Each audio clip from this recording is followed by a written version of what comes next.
For those of you who don't know, Adam Friedland, friend of the show, Adam Friedland, formerly of Cumtown fame, interviewed one of my biggest ops in Congress, Richie Torres, who is a congressperson from a representative of the poorest district in the nation. Yeah, I mean, I grew up.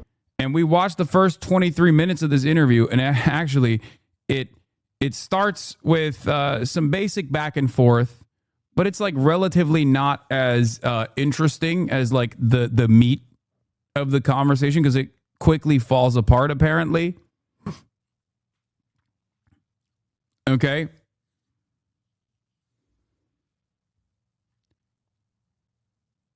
When the conversation turns to Israel.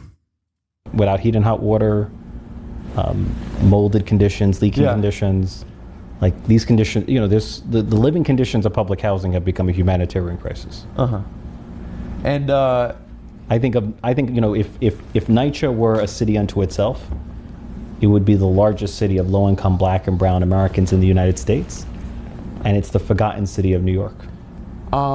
In representing the poorest district in America, one of the smallest districts too, right? The most contiguous and compact district, yeah. And it was even more so before redistricting. And you have a third of your district lives under the poverty line. Is that correct? It's the lowest income district. About a third of the district is enrolled in SNAP. 70% is enrolled in Medicaid. About a third are born in other countries. Is that correct? Significant immigrant population, yeah. What is the mandate that you have in DC representing those people? Is to make government work for the Bronx, to protect critical programs like Medicaid, SNAP, Medicare, Social Security. Is that what you carry with you when you're in Congress? We got a hype train, Hammond Fist. Thank you for the 20 gifted subs. Is that what you consider when you're like in a committee hearing or something? Everything should be centered around the Bronx. Yeah. And for me, the Bronx is not only where I live, it's who I am. Yeah. I tell my constituents, even when I leave the Bronx for Washington, D.C., the Bronx never leaves me. The most important lesson my mother taught me is never forget where you came from. And I'm from the Bronx. And I've lived in the Bronx my whole life, and I probably will die in the Bronx. Guys, DraftKings Casino has your play. Oh my God! God damn! Yeah. Something interesting that's happened in the Bronx is in the last general election, from what I understand, there was the largest swing towards the Republican Party. One of the largest. In 2012. Yeah. Wait, let me see how many views this has in one day. Okay, 244,000, not bad. It's going viral all over Twitter, too. Barack Obama won 96% of the vote in New York 15 in the Bronx. Yeah. Flash forward to the 2024 election, there's a more than 22-point swing toward Donald Trump. Why is the Democratic Party losing the most vulnerable people in America, then? What do you attribute that to? Well, the Democratic Party is hemorrhaging support among working class people of color throughout the country. Why is that? You know, Occam's razor holds the simplest explanation is almost always the best. The simple explanation is inflation and immigration. Yeah.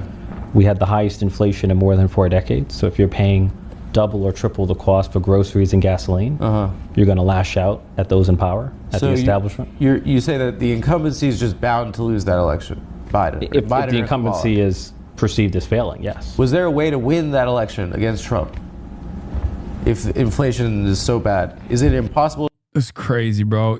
I mean, the fucking... Ugh. Oh, my God. I hate this shit. Like, notice how even outside of being an AIPAC stooge... Even outside of being an AIPAC stooge, guy from like the poorest district, guy who represents the poorest district in the country is like, the immigrants are really fucking us up. You know, it's just like there's an affordability crisis, but also immigrants. It's like, why? What are you saying? On top of that, he's also obviously a paid attack dog for Israel. To win that election. The odds were stacked against us. because of inflation and the mismanagement of the migrant crisis. But if we had the benefit of a full primary process, and if we had a stronger general election candidate, maybe we could have won. But I don't know for sure. But Donald Trump is a fatally flawed candidate, so maybe we could have won. You're a member of the least popular Congress probably of our lifetime? I think we are. Probably. We're less popular than colonoscopies. It sucks, dude. Yeah.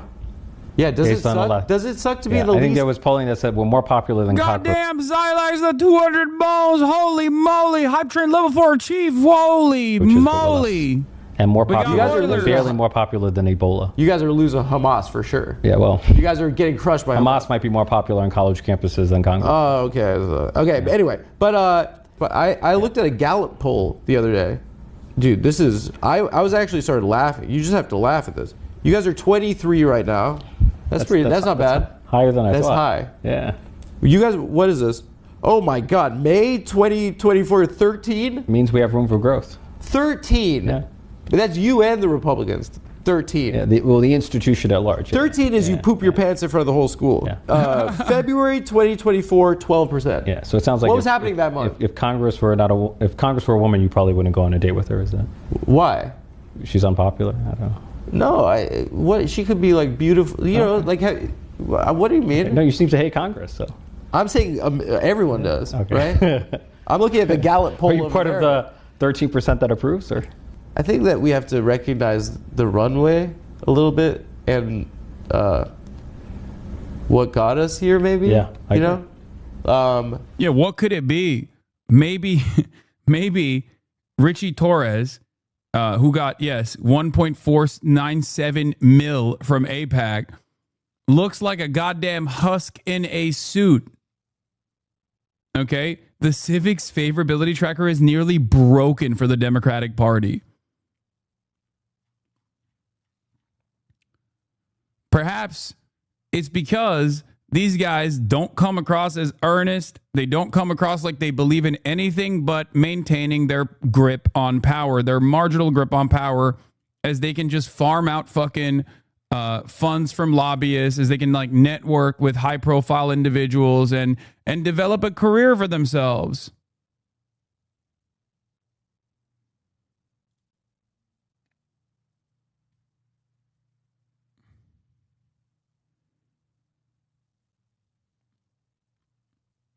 But it's also true they are doing that, for the record. They have no investment in defending their constituents at all. So, of course, people fucking hate. Of course, people hate them. Seeing the Marine Corps entering the second largest city in America and seeing the most vulnerable people in society just taken away from their children and kidnapped. And there are facilities in our country right now surrounded by alligators and stuff. There are facilities where there are cages with human beings in them who have not been afforded any due process.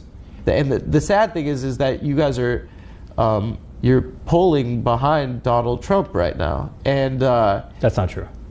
The Democratic Party has lower approval ratings than Donald Trump. I think the story's more complicated there. What is that? Yeah, so the latest polling from CNN shows that the most important issue to Americans is inflation, the cost of living. And on the most important issue, Donald Trump is 25 points underwater. And since the November election, there's been a 34-point swing against him, and that we as Democrats are more trusted on inflation than he is. That's a huge swing. Why are you guys not killing him right now? That is a cherry pick. Come on. Inflation is the most important issue. Brother. By the way, not a single one of those swings is due to the Democrats pushing good messages on this part, okay, or actively fighting. It's because people are like, well, my financial circumstances didn't change. Shit's still unaffordable.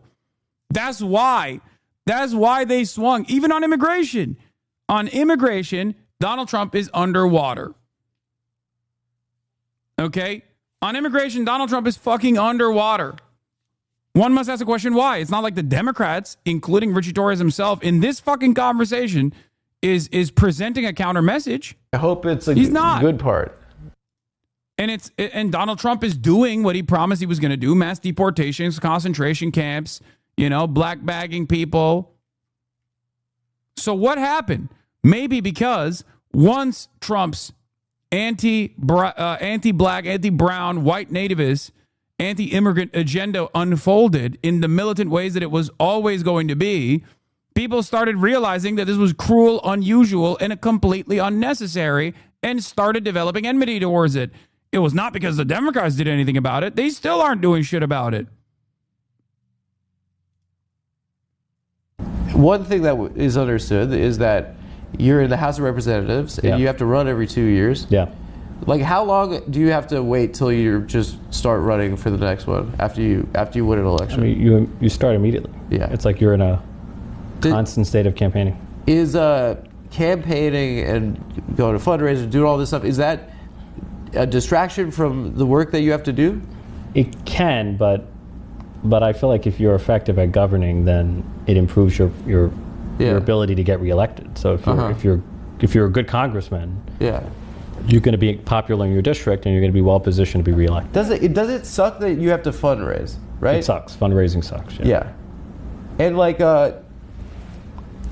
because of Citizens United, it's nauseating to ask people for money. Yeah. Do you feel like it's eroded people's faith in the institution, right? I feel like too much money is too much time is spent on fundraising, especially if you're a frontline member who has a fiercely contested general election every 2 years where tens of millions of dollars are spent. You could be spending more than half your time every week at a banquet. Or just call time, dialing for dollars. You were criticized, I saw, for Blackstone donation, right? And it's understood that they are the architects of the housing crisis, pretty much. Yeah, you receive contributions from thousands of people. Yeah. Who are employees from all over the place. You can send it back and say fuck off. Yeah, I'm not. So they're giving you a check just because? I decide issues on the merits. I don't know what others do, but I decide issues on the merits. So it's a just cause check? Just because. They're just giving you money just because they think you're nice? I'm pretty sure that even there are lefty candidates who have gotten money from people who are employed. Yeah, rank and file employees, sure. I figure you could maybe, if you're like, this guy's. You do know that this guy's making my constituents' lives worse. You could be like, fuck you, I don't want it. I'm in a safe blue district, right? People should judge me by my record. So by the legislation I pass. Yeah, I work 7 days a week. I'm visible in my district. I'm on the ground. I'm happy to. If you ever want to take tours of my district, I'm happy to walk you through my district. So. I'd like to. I've been to the zoo in Yankee Stadium. Right. Well, not the actual projects, not the amenities, not the institutions. Yeah. I can give you a sense of racially concentrated poverty in a place like the Bronx. So that's what my question is like. Where do you live? Which borough? I live in Brooklyn. Okay. Yeah, and that's my question. So right? you might be divorced from the experience of racially concentrated poverty. But what does that have to do with taking money from blacks? I just feel like that's a deflection. Well, I think I don't want to I don't want to cut an argument right now. I don't want to argue with you. If you want to question my ability to represent my district, I'm happy to show you what I do. I'm happy to bring you to my district. What I'm calling into and introduce you to my constituents. What I'm calling into question is the institution, right? I'm calling into question the system, and you're functioning within a system, right? I've received contributions from tens of thousands of people. I can't keep track of every person. I'm not responsible for every person. You forgot? I'm only responsible for what I do. Okay. So you can play the guy. By the way, I don't think his district fucks with them at all, or even know who he is. They just vote for the Democrat. That's it. Okay. That's it. That's how he's won.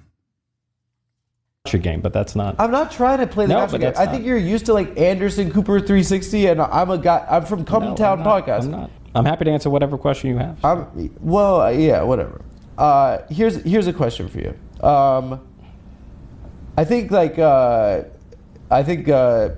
you've established. Sorry, I just logged on, but while I see 100% the importance of Friedland challenging Torres on the scale, I do find it frustrating that 2 years into the genocide, we're still centering Jewish feelings. We have a lot.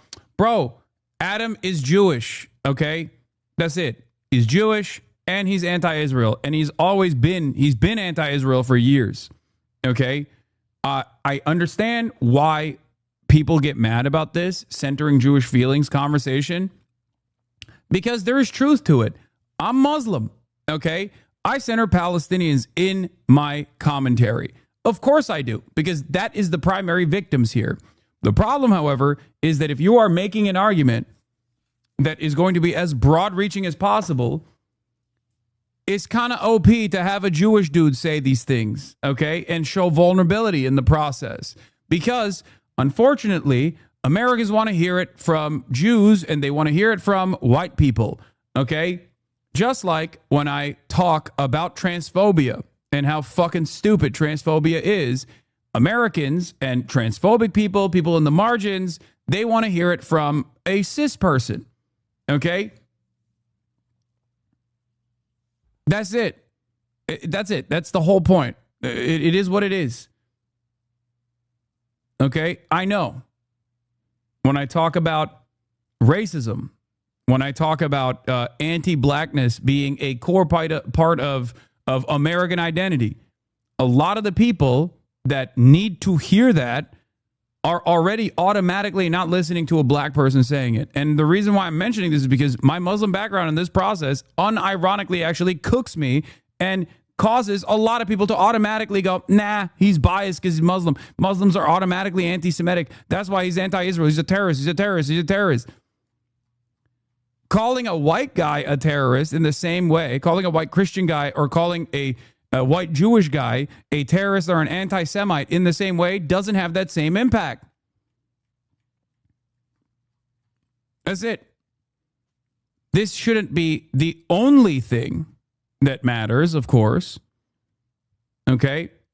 This shouldn't be the only thing that matters in the discourse, but it moves the needle in the appropriate direction, I think. All right? That's it. And there are points in this conversation, or at least the one part that I saw, because I didn't want to spoil it for myself, but there was one part where, like, the most impactful part, he actually does literally talk about it, where he was just like, I shouldn't care about, like, being Jewish. Like, it shouldn't be about me being Jewish. Like, he even mentions that. So I think a lot of people don't understand it. Being a Jew from New York is the same as being a white guy from the States. It's just privilege disguised as people of color. No, for sure. For sure. Yes. Yes.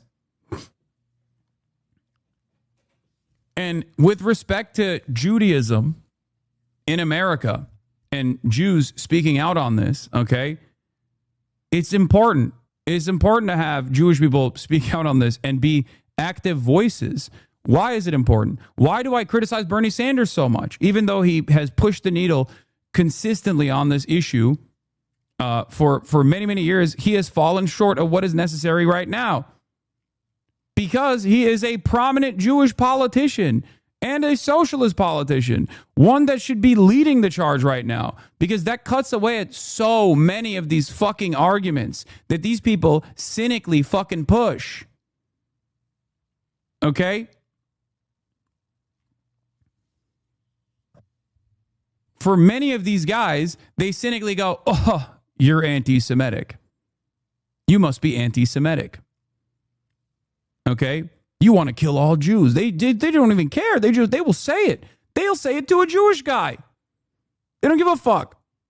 But the audience that's watching that is infinitely more receptive when a Christian Zionist is telling a Jewish anti-Zionist that they're fucking wrong. That, like, they are the voice that will defend Jews. They are the voice that is going to protect Jews, and they are the voice that knows how Jews feel, you know?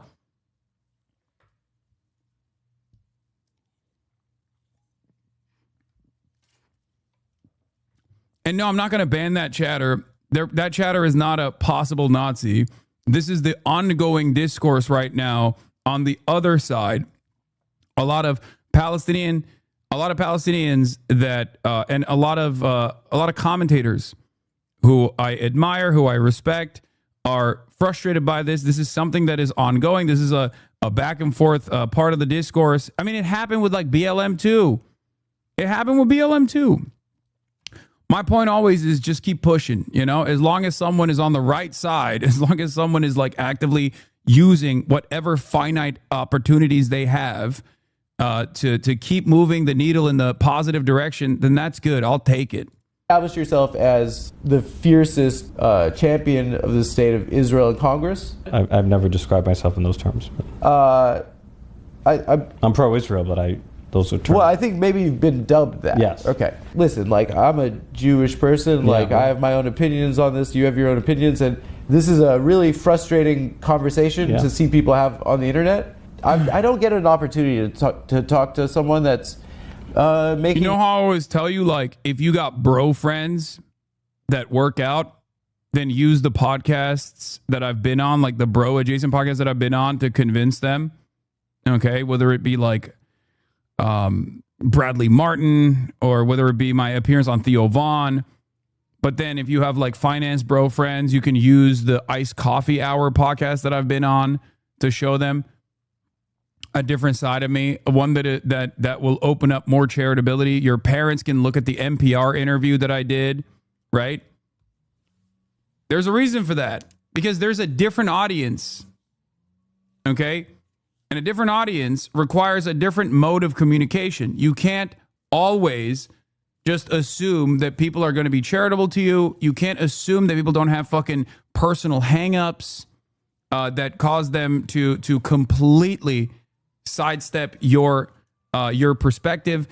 It requires deeper learning and understanding, and sometimes in order to open that door for people to even go on their own journey of, and I can't believe I'm saying this, recognizing the humanity of Palestinians that are being fucking wholesale slaughtered with American weapons by the state of Israel, will start here. That's why while I, of course, primarily feature Palestinians living in Gaza and living in the West Bank in my coverage, and the atrocities that take place from their perspective, I also obviously will have guests from all different kinds of backgrounds to talk about numerous different angles, to talk about numerous different journeys that they've had. Okay? Anti-Zionist Jews like Noah Colwin or Simone Zimmerman, even anti-Zionist Jews living in Israel that are members of the Knesset, like Dr. Ofer Kasif. Anti-Zionist Jews that are part of Mezervot, that are conscientious objectors. Like, there's a reason why I tackle this issue from every angle possible, because I know there are different audiences for it. Okay? And even then, no matter what I do, there are a lot of people who will always turn around and say, nah, dog, you're a fucking terrorist. You're a fucking Islamist fundamentalist. You're radical. Okay? There are still a shit ton of people who will not fucking listen to what I have to say because my name is Hassan. Okay? I'm an anti-imperialist and my name is Hassan. So a lot of people just immediately, because of the implicit biases that they have about unchecked Islamophobia that they feel, they go, nah, there's a sinister reason why you're doing this. It's because despite a lifetime of combating anti-Semitism and being openly anti-fascist, there are a lot of ignorant people that will just refuse to listen to what I have to say and assume that I have some other sinister purpose for this. Now, should I just sit around and be like, well, fuck those people? I can sit on a throne of moral infallibility and say, fuck those people. And sometimes I do say that. Okay? Sometimes I do say that because it gets a little overwhelming. However, I also recognize that because this issue is so vast and because this challenge is so impossible to tackle, okay, stopping a flow of weapons to Israel is seemingly this like impossible thing. I recognize that you need those people on your side as well. Okay? So I'm glad that people try to do their very best, no matter what their background is, and try to actively change people's minds by showing their own perspective. They're showing their own humanity. Ultimately, the people that are criticizing Adam are also right, though, in terms of like the broader issue. because a big part of the reason why so many people choose not to recognize the humanity of Palestinians is because of anti-Palestinian sentiment that is deeply embedded, and anti-Arab sentiment that is deeply embedded in American discourse, and also Islamophobia that is a permanent fixture of modern American politics.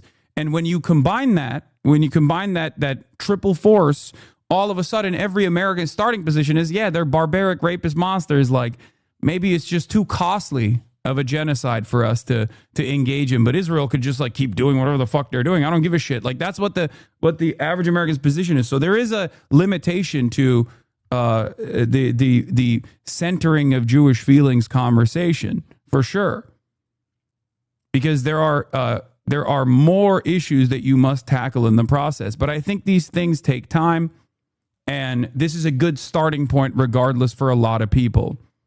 Because remember, I always say, the but Hamas argument is so fucking successful in terms of just like shifting the conversation away. And that but Hamas argument only stems from a dehumanization of Palestinians in general, a dehumanization of Muslims in general, because but Hamas would not work if people were like, well, what the fuck are they supposed to do?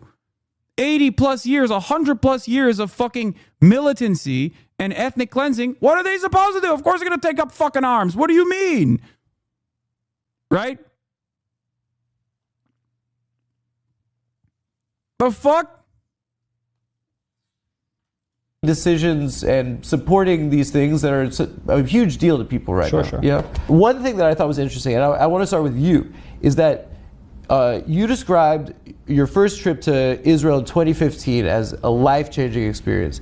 And I just wanted to follow the narrative of like you growing up and your struggles and then going into the government. Like what was that experience like, and what bred that passion for Israel in you? Well, since I grew up poor my whole life, I never had an opportunity to travel abroad. Yeah. So the first time I ever free trip went to a foreign country. So it was life-changing because you went on a trip? Part of the reason, went abroad for the first time, life-changing. But also, when you experience the complexity of Israel, you go to the old city. What did you see? Like, what did you witness? Like, well, go to the old city. Yeah. I've been there. Yad Vashem, which is the Holocaust Museum. Yeah. Go to the Masada, where Jews committed mass suicide to escape enslavement. Of course, I've hiked up Masada. The Gaza envelope. Yeah. Went to Sderot, spoke to the local mayor who said that... You went to Gaza?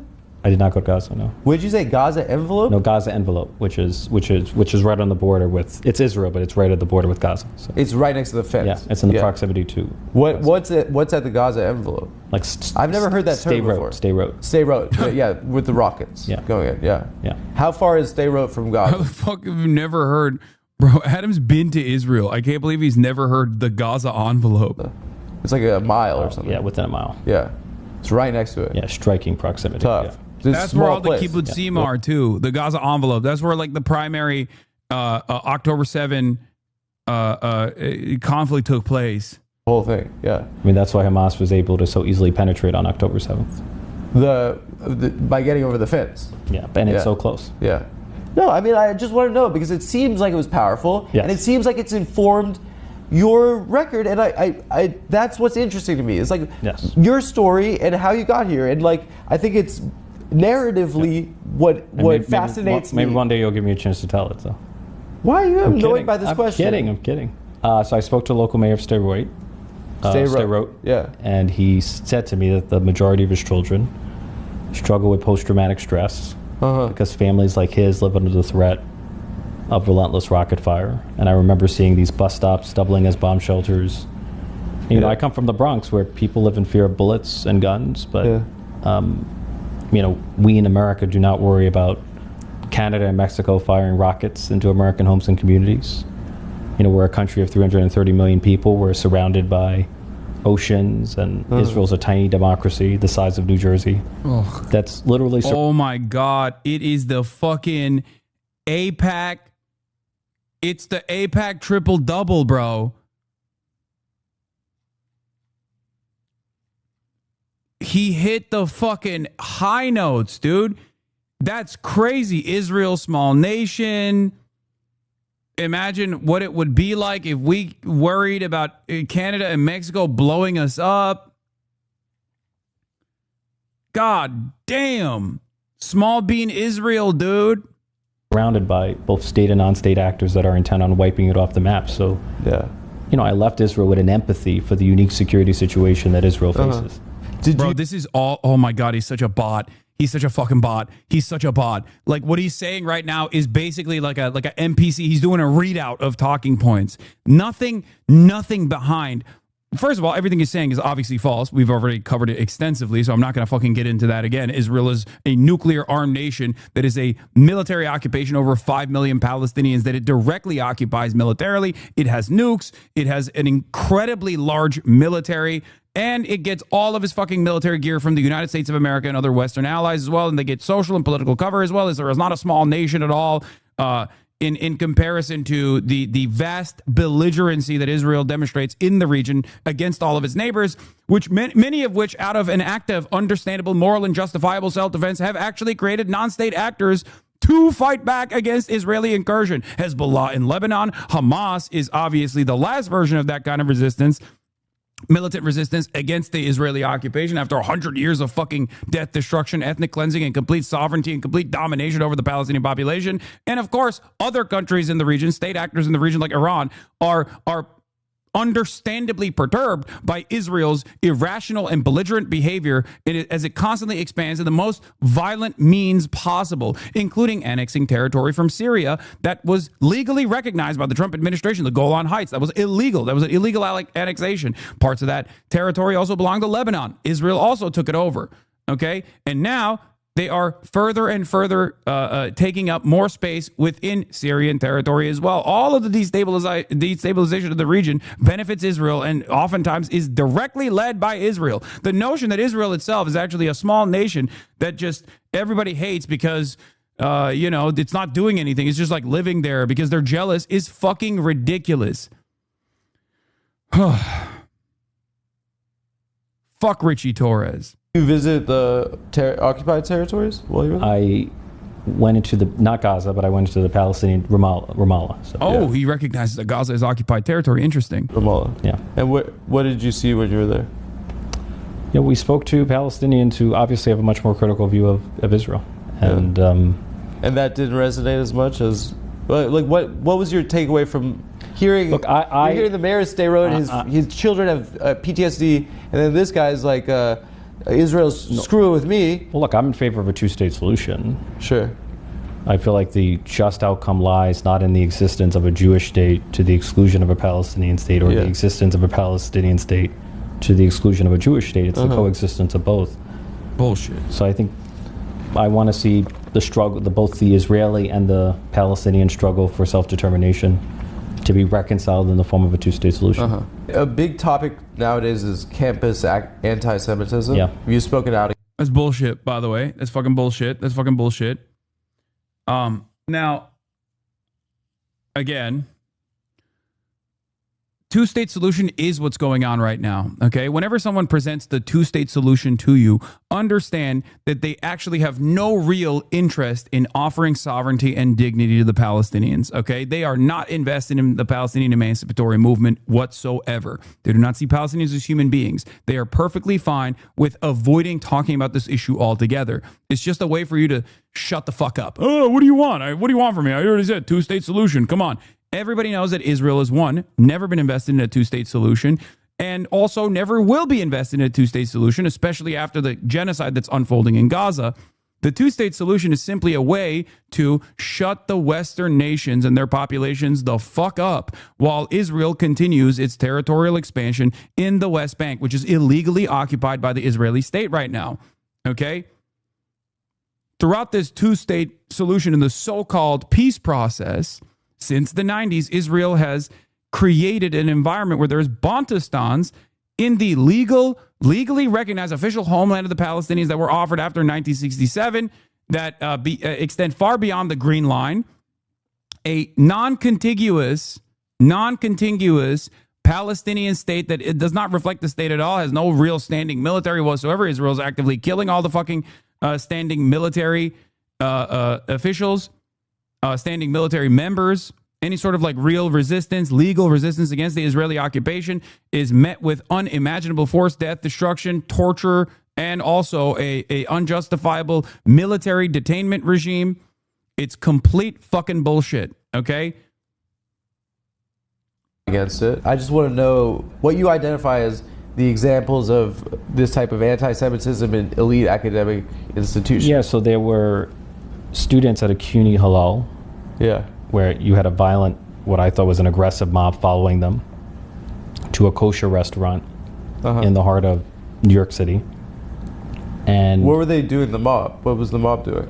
Just following them, and then barricaded the restaurant, and they were like chanting, hurled insults at the patrons and slamming the windows. You know, much of it is captured in video footage. And, you know, harassing people simply for being pro-Israel Jews, to me, is wrong. Is there any other examples? Like, there's a restaurant. I mean, it's just like all we're hearing about is campus anti-Semitism, radical. Like, is there a link between Hamas and the protests? Like, they're walking menacingly. They were walking violently. Walking while Muslim, I guess, or walking while Muslim adjacent. Is that established? Well, there are students who have faced harassment and intimidation because of their beliefs. There are students who feel inhibited from expressing their Jewish or Zionist identity because of the atmosphere of intimidation or harassment on college campuses. You should speak to this. How have they? Are you denying that there's any campus anti-Semitism? Or? I'll give you an example. I know a younger person that went to UCLA and was attacked, and is Jewish, and was with a group of Jewish people at a protest, and they were attacked by the Proud Boys. Okay, that's an anti-Semitic incident. No, but the Proud Boys were there for Israel. And those are the guys that did Charlottesville. The Proud Boys are there for Israel? Yeah. I think of the Proud Boys as like white nationalists and white supremacists. I'm telling you right now. We're anti-Israel, but okay. Listen, yeah, dumb fuck. That is what's going on. I wonder why so many fucking American fascist movements are super invested in defending Israel, including Donald Trump. How did that happen? Oh my God. Oh God, these guys are such fucking dildos, man. They just have to live in this complete fucking hug box. They live in nonsense world, okay? It's just like the grossest woke liberal gaslighting at the behest of a fascist movement, at the behest of a Nazi state. I hate these motherfuckers so much. I'm like a comedian, right? Like, I hate when comedians, especially on the internet, like speak from a position of authority with about crap that they don't know about. You know, this is one topic I feel like the purest distillation of difference between being pro-Israel and being Jewish came to me when my mom told me to boycott a local coffee shop because a pro-Israel guy went there, whipped out his phone to film a barista who was wearing a pro-Palestine hoodie. He got mad, got kicked out. Then it made the rounds on pro-Israel social media. Then I told my mom I go to that place on a weekly basis and never felt unsafe. Is also, I'm sorry, there is no clear indication that Israel is a totally separate thing as opposed to like American Jews broadly, than the cultural output that Israel has. Okay. It's so fucking clear. It's so stupid. I mean, I talk to Felix about this shit all the goddamn time. And it's really funny because like, he'll always be like, listen, and Adam says this too as well. I don't know if he brings this up in the interview, but it's like, there's this culture around like being a Jew in America. Right. And they always say like, we're not supposed to be like hogs. You know what I mean? That's not what being an American Jew is about. Like, you're not there.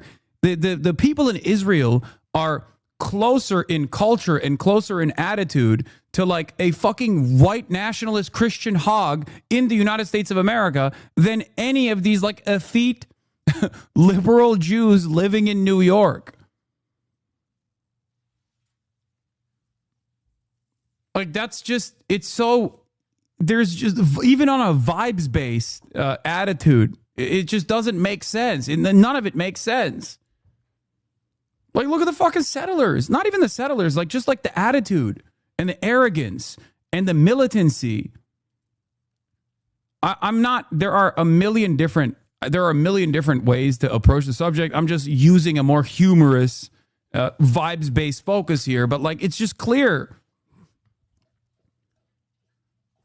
I don't know. I think like maybe there are a lot of. I mean, it's just like a perfect closed circuit of propaganda that starts off with the horrifying things that have happened to Jews around the world, right? The real historic pain, the real thousands of years of pogroms and fucking the Holocaust.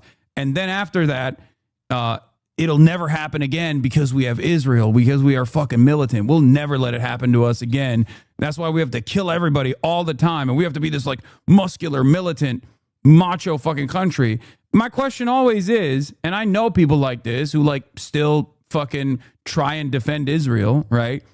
It's like, well, why don't you live there? You could live there. You don't want to live there, motherfucker, because you're American. You're an American Jew. You're not Israeli, okay? You don't want to live there, but you still want to defend it somehow because it's like important to your fucking identity. I get it. Like you grew up with this shit, but clearly if you really cared about it, it's a fucking ethno-state. You would live there.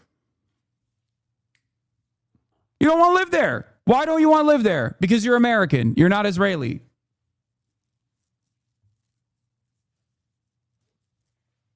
I mean, it's true. Like, it's not like Israel's like, please don't come. Israel will pay you to come to Israel and live in Israel. Israel wants you to come to Israel so bad that they do free trips to Israel in the form of birthright, which Adam has participated in, as a matter of fact. No, it's not a bad argument. It's not a bad argument at all.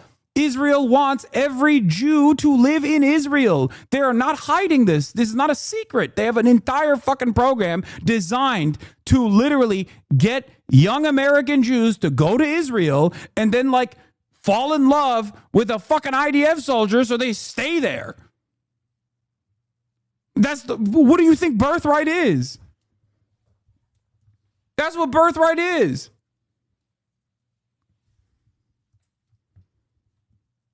They're like, please live here. We will give you a girlfriend or a boyfriend, whatever you want.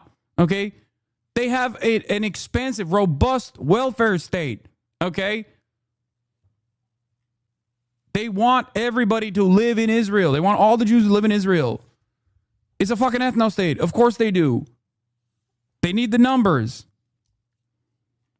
And people still don't do it. I wonder why. Imagine. Like, think about that. You're an American Jew. Cost of living is expensive as fuck. Okay? You can't pay for health care.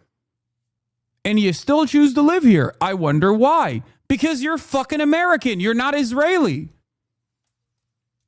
That's it. Can speak on. And it... On college campus anti-Semitism? No, on anti-Semitism. In general, because you haven't been in college how long? Probably 2 decades, right? I'm telling you, on my experience of anti-Semitism the last 2 years. But last time I got in an argument with my mom about the safety of American Jews versus Israeli Jews, I said, okay, you can move there. She said, maybe we will. She's not moving there, man. She lived here her whole life, I assume. Why the fuck would she do that? She's not moving. That's just fake. Because if she wanted to move, she would have moved a long time ago. It's just so ridiculous. And like, I guess like I kind of understand why like older American Jews have this kind of attitude towards Israel, because like they are closer to the Holocaust happening. So there's like more of an emotional impact on that front. But like, if you're my age or younger, if you're under the age of like 50 and you have this kind of like weird attitude, it's like, well, you could have lived there a long time ago. You could have just gone there. Israel really wants you to go there, and you still won't. Why? Because you don't want to fucking live there. Because you're not Israeli. You're American, okay? Stop with this fucking bullshit. Last 2 years have felt different in America. And I don't know if you've been on Twitter recently. Now, a ton of people are questioning the validity of the Holocaust having happened. Yes. Can you tell me with a straight face that those are the 18-year-old kids at Columbia that are doing that? The 18-year-old kids at Columbia? Are they doing those posts about the Holocaust never having existed? You know who's doing it. No, we disagree here. You think that it's the... So I didn't... You don't put words in my mouth. It's people on the right. Let me tell you. You're suggesting that there's. You're suggesting there's no. But you're suggesting there's no one on the far left that denies the Holocaust or downplays the Holocaust. That's an absurd. What are you? You're doing moot court right now. I'm telling you what it's like to be my experience being Jewish. Yeah, but there are others who have a different. I'm trying to see. You're. Why is one better than the other? Why is one more important than the other? I'm trying to share with you. You're in the government. I don't get a chance to talk. Of course. I think this part was also really good too, where he basically. I mean, if I'm getting it correctly, he basically saying like, dude, anti-Semitism on college campuses is nothing in comparison to the literal Holocaust currently happening to the Palestinians. No, I didn't pre-watch this part. I only pre-watched the fucking part where he cries. Okay. I think hatred of Jewish people I didn't pre-watch this part, dumbass. I can fucking see where he's directing the conversation. Has exploded in this country. And I don't think it's... I think it's because it's of our support of what looks to be an absolute brutality. My uncle was watching Fox and BB came out. I said, look at this loser. He flipped out and I walked away laughing. We're both Jews. Like, defending Benjamin Netanyahu is so fucking funny. Defending Benjamin Netanyahu is extra funny because that's like the one off-ramp that pro-Israel people have and they still choose not to take it. It's like, dude, you're unsalvageable. And I think that... You think that's a justification for anti-Semitism?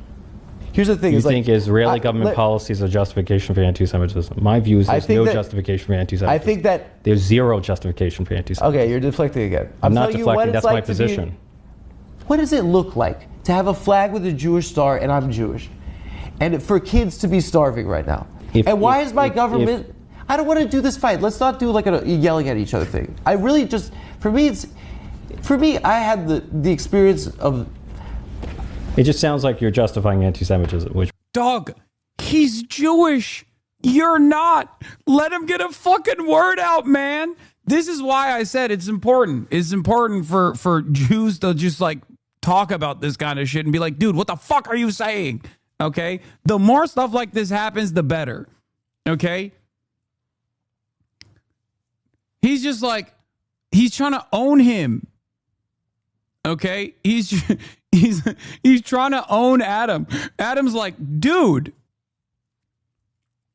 they're slapping Judaism on this fucking genocide. Of course people are going to make that conflation when people like yourself are making that conflation. That one is a dangerous conflation. If you clearly don't care about anti-Semitism, but if you even want to act like you care about it, you have to recognize this reality. And he just tries to hit that fucking Hasbara tone. Are you justifying anti-Semitism? Why is Richie trying to own Jews in the marketplace of Israel? It's just so, it's so fucking annoying. It's so fucking stupid. Like, and also,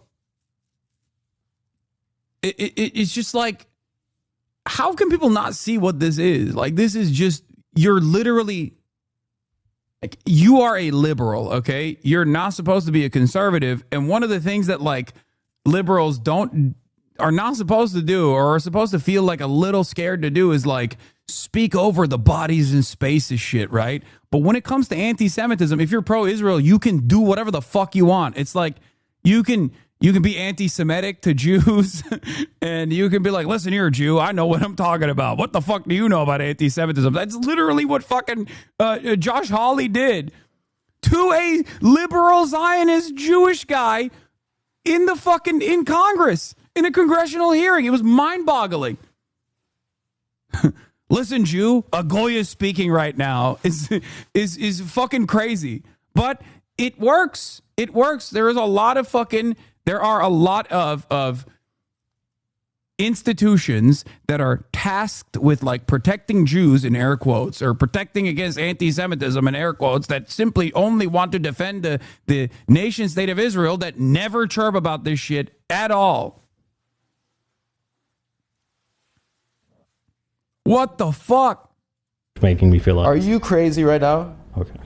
Why would I do that? You're doing the I'm Hamas thing? I'm not saying it's you're not Hamas, a winner. but I'm not... I think we'll do a different tack. Israeli government policy should have no bearing on If you have disagreements with the Israeli government, you should voice your criticism of the Israeli government. But they were But also, if you do, I'm going to call you a fucking anti-Semite.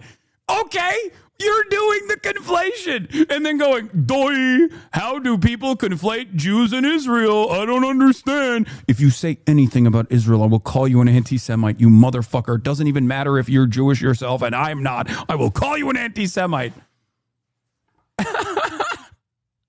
Is awesome.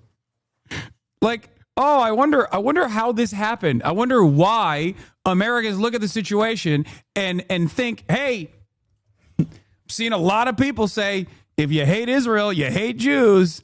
And I really hate Israel. I don't really hate Jews, but you're telling me I hate Jews over and over again. Maybe I hate Jews. That's how it works. That's how it works. That's how you literally develop anti-Semitism, maximum amounts of anti-Semitism.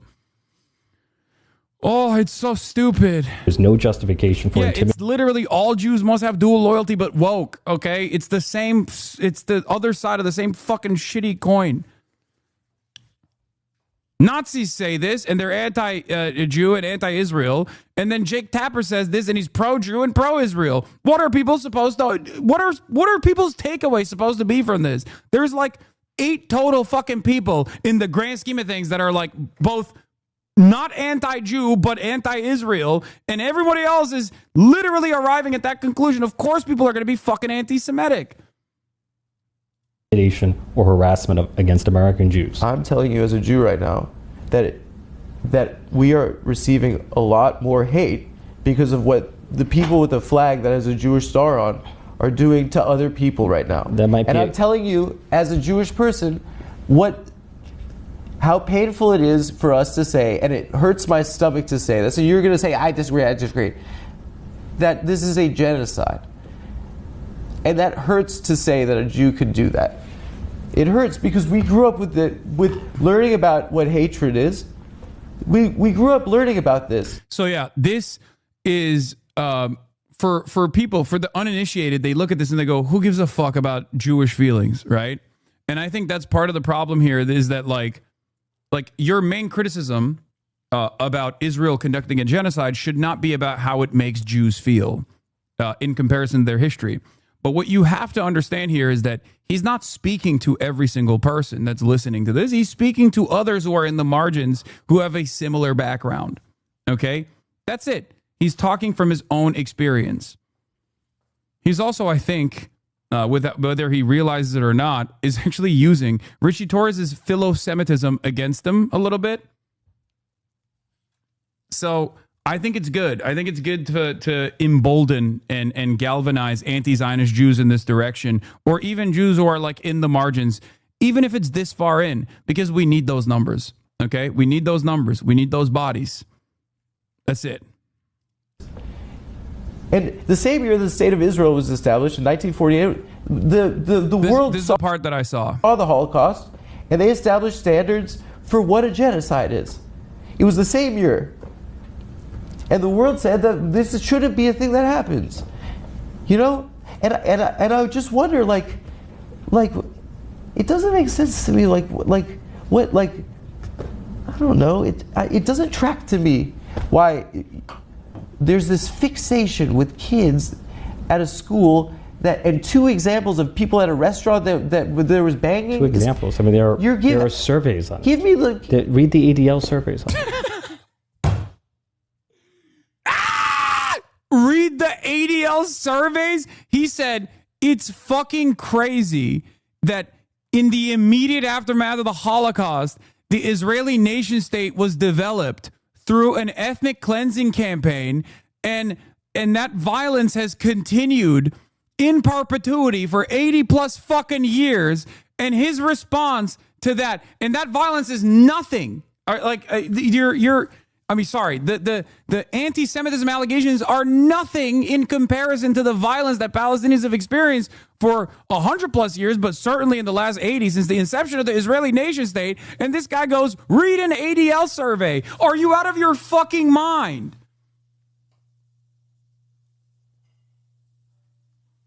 He's literally saying American feelings, okay, whether they're Jewish or not, is nothing in comparison to the real violence that is unfolding in Gaza. Okay?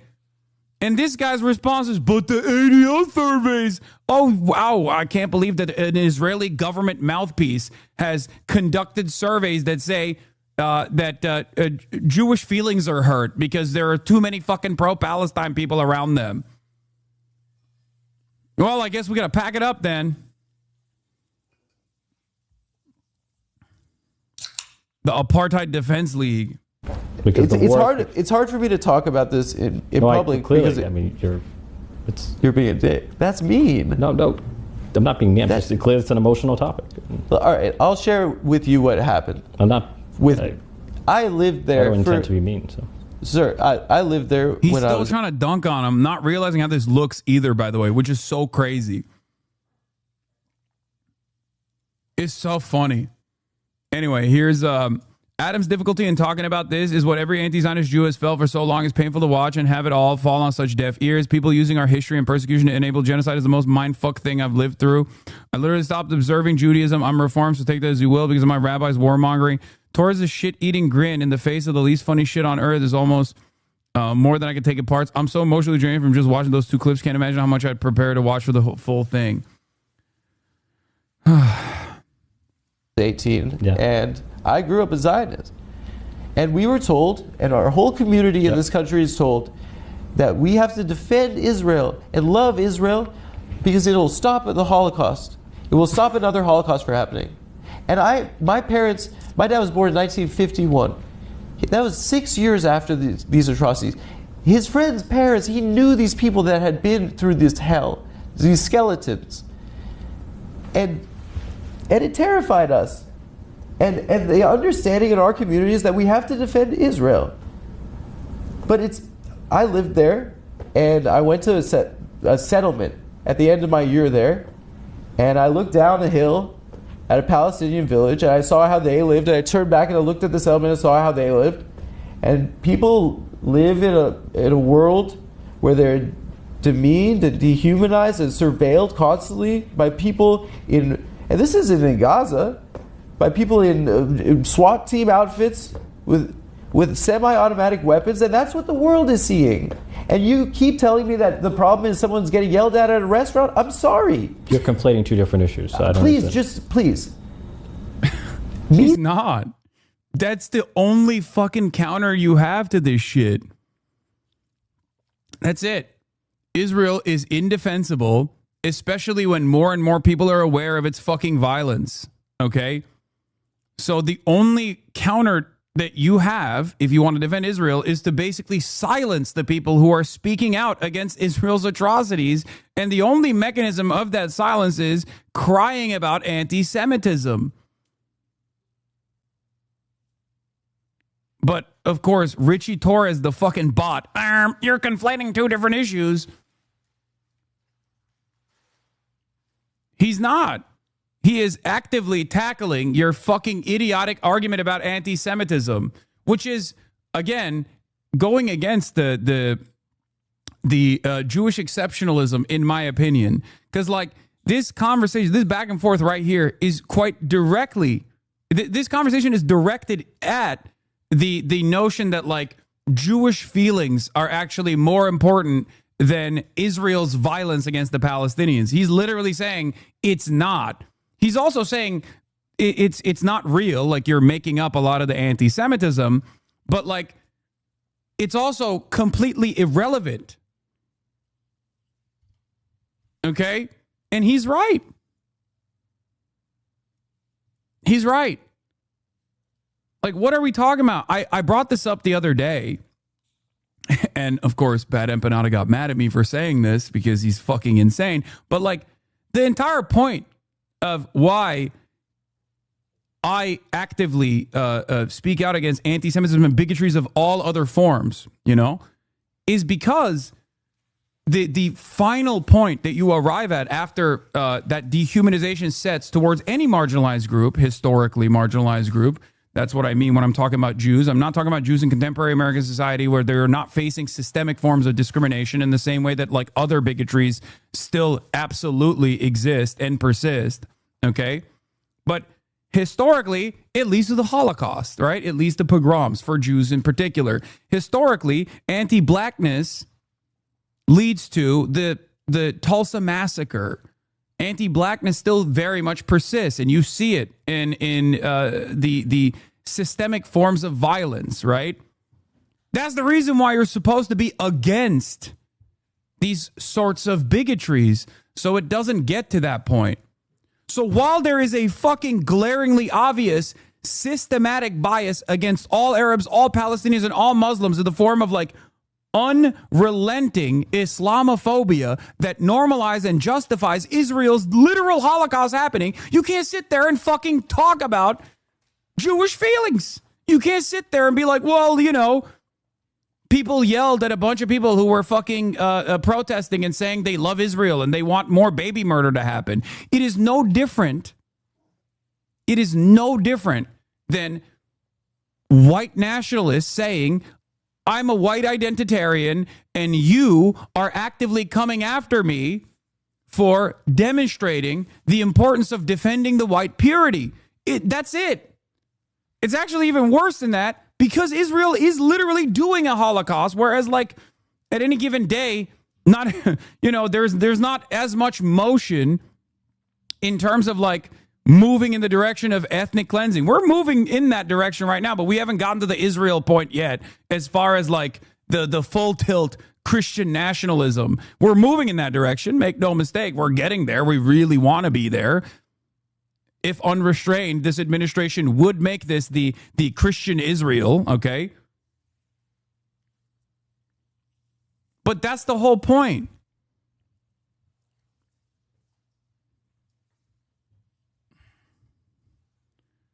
This dude tweets about you in Israel. Who? Richie Torres? I know. That's all he does.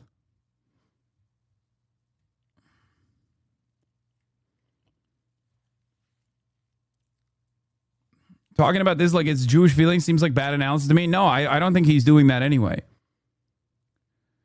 Why did Torres agree to this interview? Adam is friends with you. This guy supports terrorism. It's correct. You're absolutely 100% correct. Richie Torres does support terrorism in its maximalist form.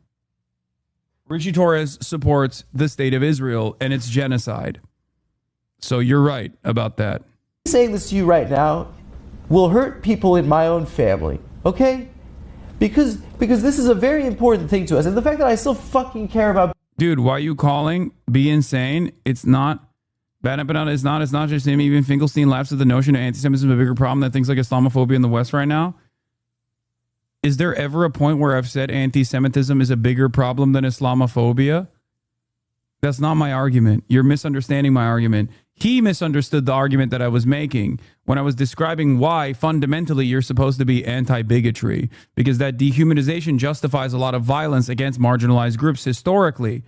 Okay? And he misunderstood that, and he tried to make it seem like I was saying that as a fucking American Muslim, he was making it seem like I am saying that anti-Semitism is far more consequential than fucking Islamophobia. The fuck?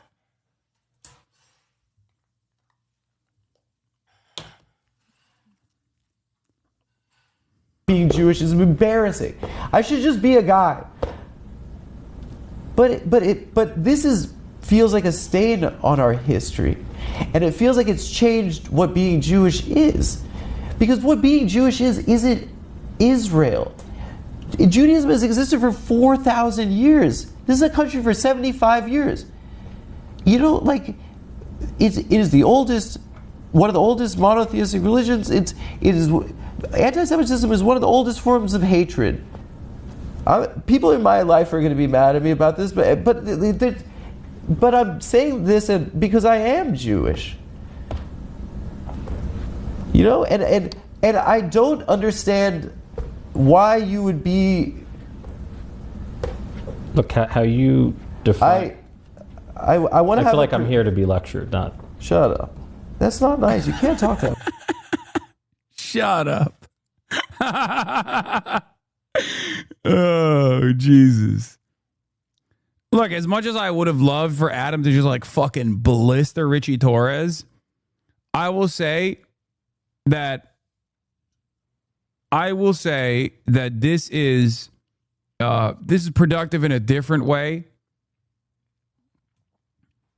And this actually ends up launching him to orbit in a very effective way as well, because he propped him up. He propped Richie Torres up as a human, or tried to like find the humanity within him. Failed to do so because he's a fucking bot. And now he's vulnerable, and Richie Torres is still behaving like a bot. Like, he's over here crying because, like, you know, me talking about this is deep, it's emotional, it's painful.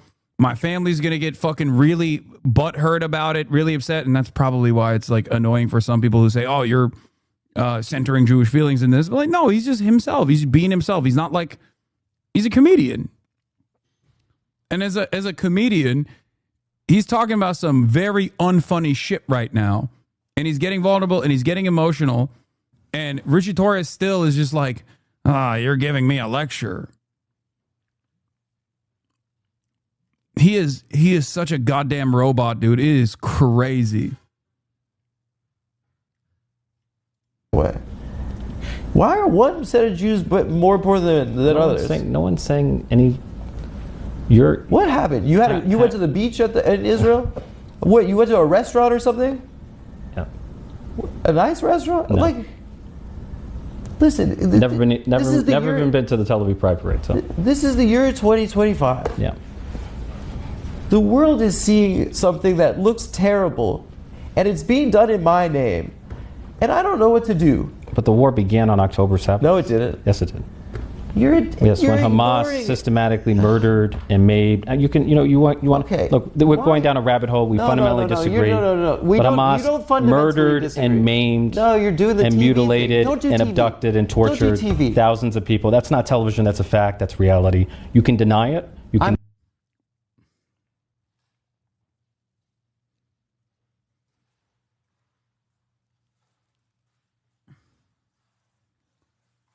This is demonic, bro. Hannah Arendt on Eichmann. He was genuinely incapable of uttering a single sentence that was not a cliche. Bro saw an opening and was like, well, time for the dialogue tree. Hamas, October 7, Hamas, rape, decapitated babies, decapitated children, decapitated babies in ovens. Hamas-backed Palestinian Health Ministry. Hamas-backed Gazan Health Ministry. Kidnapped from a tank. Like, god damn, bro. Holy fuck. This shit used to hit so hard, too. It was like, this shit used to hit so hard, like in early October 2023. Obviously, 22 months in, everyone looks at you and you're like, and goes, "What the fuck are you saying, bro? There has been 1,000+ October 7s, more than 1,000+ October 7s. Shut the fuck up! You clearly don't care. You can't say October 7 after Israel's done 1,000,000 October 7s. Fuck! It's crazy." You can only get away with saying that if you don't think that Palestinians are human. They're simply collateral damage, okay?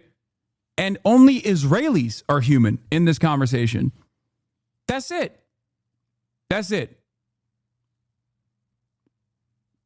is why a lot of people get butthurt when I mention just facts about this dynamic. Not even like the history, even on a post-October 7 assessment, which is obviously silly and stupid. And it's a much broader conversation than that. It's 100 years of brutal occupation and settler colonial violence and ethnic cleansing, unjustifiable, incredibly immoral things that Israel did and continues to do so. But even post-October 7, whenever I say like, between Hamas and Israel, there is no comparison, none whatsoever. This is a fundamental truth. It is very difficult for a lot of Americans to recognize this, but it is the truth regardless. Okay?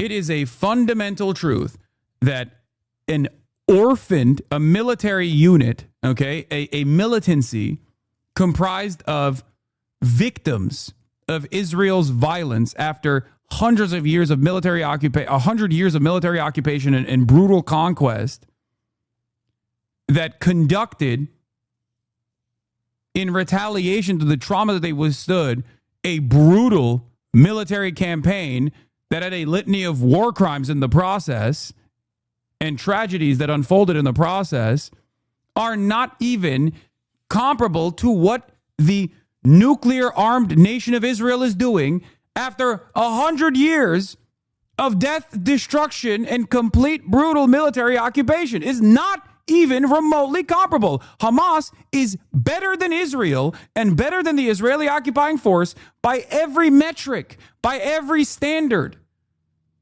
It's not even a comparison. And people get really fucking mad when you say this because it's true. It's true. Even people who are pro-Palestine, like, honest to God, they see it in their hearts. They recognize it. They're pro-Palestine. They see the fucking violence. They see the genocide that's going on. They shudder when they hear this. They go, how dare you say this? How can you say this? Remember October 7th. That's when you have to talk about the history. What the fuck are Palestinians supposed to do? What were they supposed to do? What was the expected outcome of 80 fucking years of military occupation? And before that, settler colonial violence. What were Palestinians eventually supposed to do when they run out of options? They can't contend with that reality after so much programming that, like, dictated their lives, their adolescence, their most formative years, their most malleable years, when they just saw Muslims on television getting fucking slaughtered and thought, those guys are all scary. They hate us because they ain't us. They're barbaric. They're ruthless. They're brutal. That's it. But it's not working. I will say, however, like I've maintained over and over again, the hardest hurdle to clear here is the but Hamas counter. What is this? Turtle Merc. I wish I had realized my wrongs much earlier in life, but I grew up believing the United States was a force for peace and security. It wasn't until I deployed to Afghanistan that I realized just how wrong everything I was taught was wrong. I'm sorry that I had to even learn this, but they were normal people trying to just live. I remember passing out water and watching little boys fight over bottles of water. I wanted to cry. I've never had to fight for water. Yeah, this is why I'm also a lot more open-minded and a lot kinder to people who actually reflect on their past service, reflect on their past actions, and actually fucking become an important voice in anti-imperialism. And this is why I'm also very understanding and think it's very valuable for American Jews that grew up Zionist to become open anti-Zionist voices, because they are far more capable of converting other young Jews, especially, maybe not the older ones, because, you know, that's a totally separate issue to tackle. But why was that banned? It's too long. It got auto-modded because it was too long.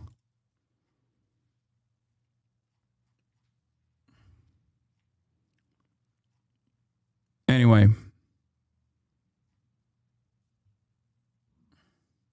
I really don't like just outright saying anyone is acting in bad faith, but if anyone's acted in bad faith, it's Torres during his interview. Yeah, I mean, like, one of the funniest aspects of this, okay? One of the funniest aspects of this conversation is, like, Adam Friedland has been to Israel. Adam Friedland is Jewish. He grew up Zionist because, like, obviously there's no alternative, right? Unless your parents are already anti-Zionist, then you're just going to grow up that way. You're going to think about, like, the importance of Israel, right? Which he's clearly communicated in this process. And I'm supposed to think that a black Puerto Rican gay guy living in the fucking Bronx has a more passionate defense of Israel than Adam fucking Friedland. Well, how am I supposed to believe that? And there's no financial imperative here? Really? Really? Really? I'm supposed to assume that Richie Torres, just honest to God, fucking loves Israel, dude. That's just something that happened, you know? He was overcome with joy. Yeah, he's reading ADL surveys. He just really cares about this. The $1.495 million that he received from AIPAC has nothing to do with it. How dare you? He just loves it, dude. He just loves it.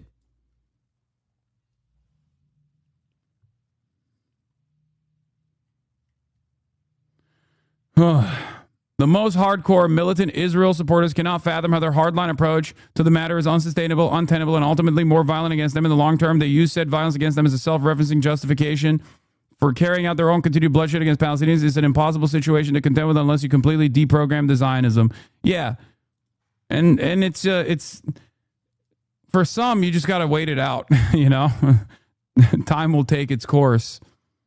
But there are plenty of young people that have recognized this reality and are getting deprogrammed in real time. And I think that's part of the reason why the ADL put the fucking crosshairs on me early on. And that is because I'm not anti-Semitic. My anger and resentment towards Israel is a uncompromising disgust with the concept of fascism to begin with. Okay? It doesn't matter if the in-group is Jewish or Christian. It's just like I'm anti-fascist. And a lot of Americans are taught that fascism is bad and wrong. You know? That's it. Thank God. Not denying October 7th. Well, you seem to be You're doing the I'm pro October 7th. You're doing I'm pro Hamas. I never said you were pro Hamas. You're putting words in my mouth. It is. But you seem to be downplaying it. There, for the last 17 years, people have been under a blockade where they cannot leave. If you were born in a place and there's a fence there and there's a guy with a gun on the other side and he says you can't go anywhere, would you like that guy? If you treat people like animals, sometimes they're going to lash out. Look, I sincerely believe, maybe I'm wrong, that if Palestine... Yeah. I sincerely believe that Palestinians should just take it. 100 years, they should just take it. Why won't they just take it quietly? It makes my situation much harder to defend.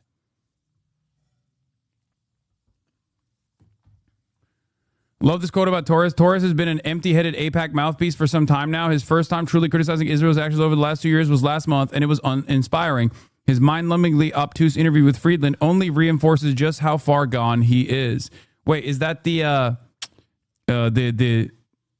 Gawker affiliate article from Jake Rom? I think I have that on the docket. It's from the Defector, I think.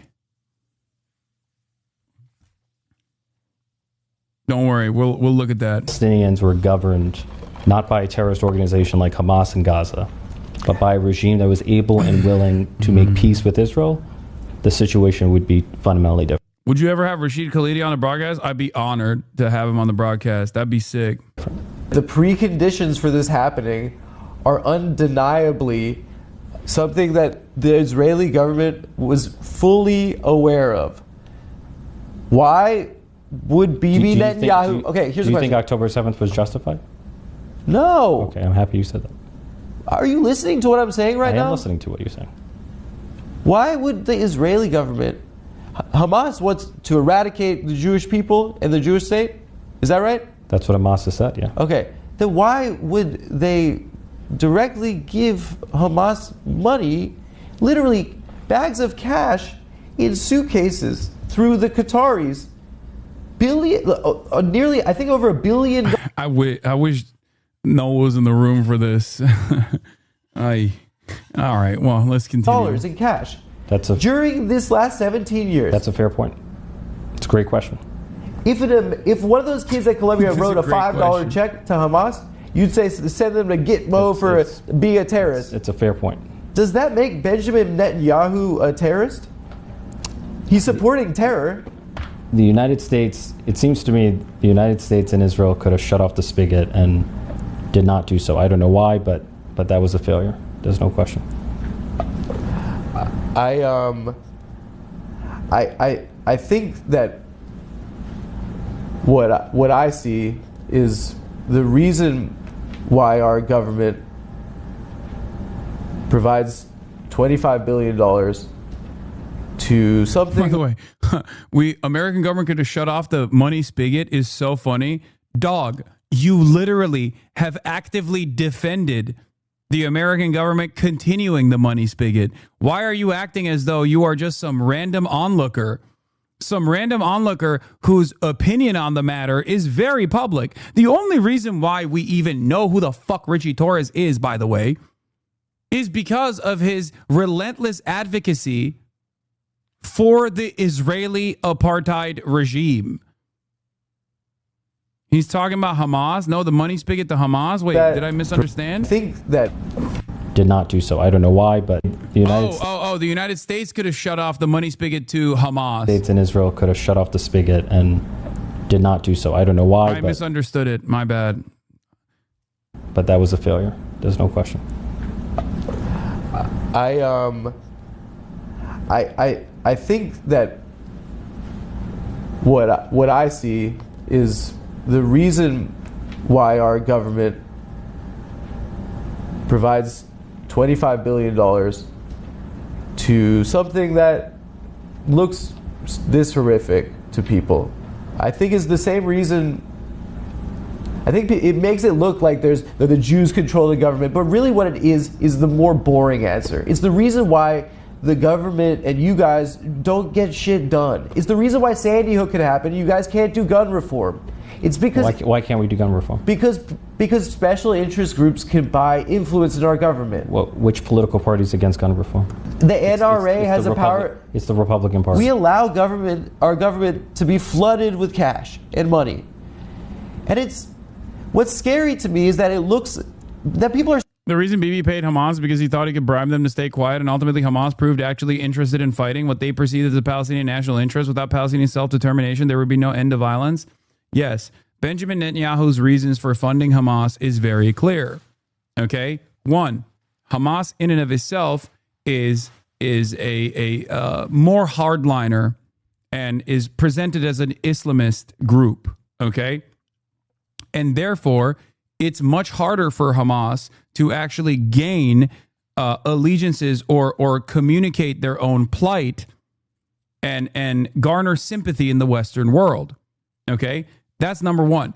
Number two, because they were more willing to engage in Israel militarily by like lobbing bathtub rockets over the fucking Gaza envelope and shit, was a perfect opportunity for Israel to go in and do sieges as they've done time and time again.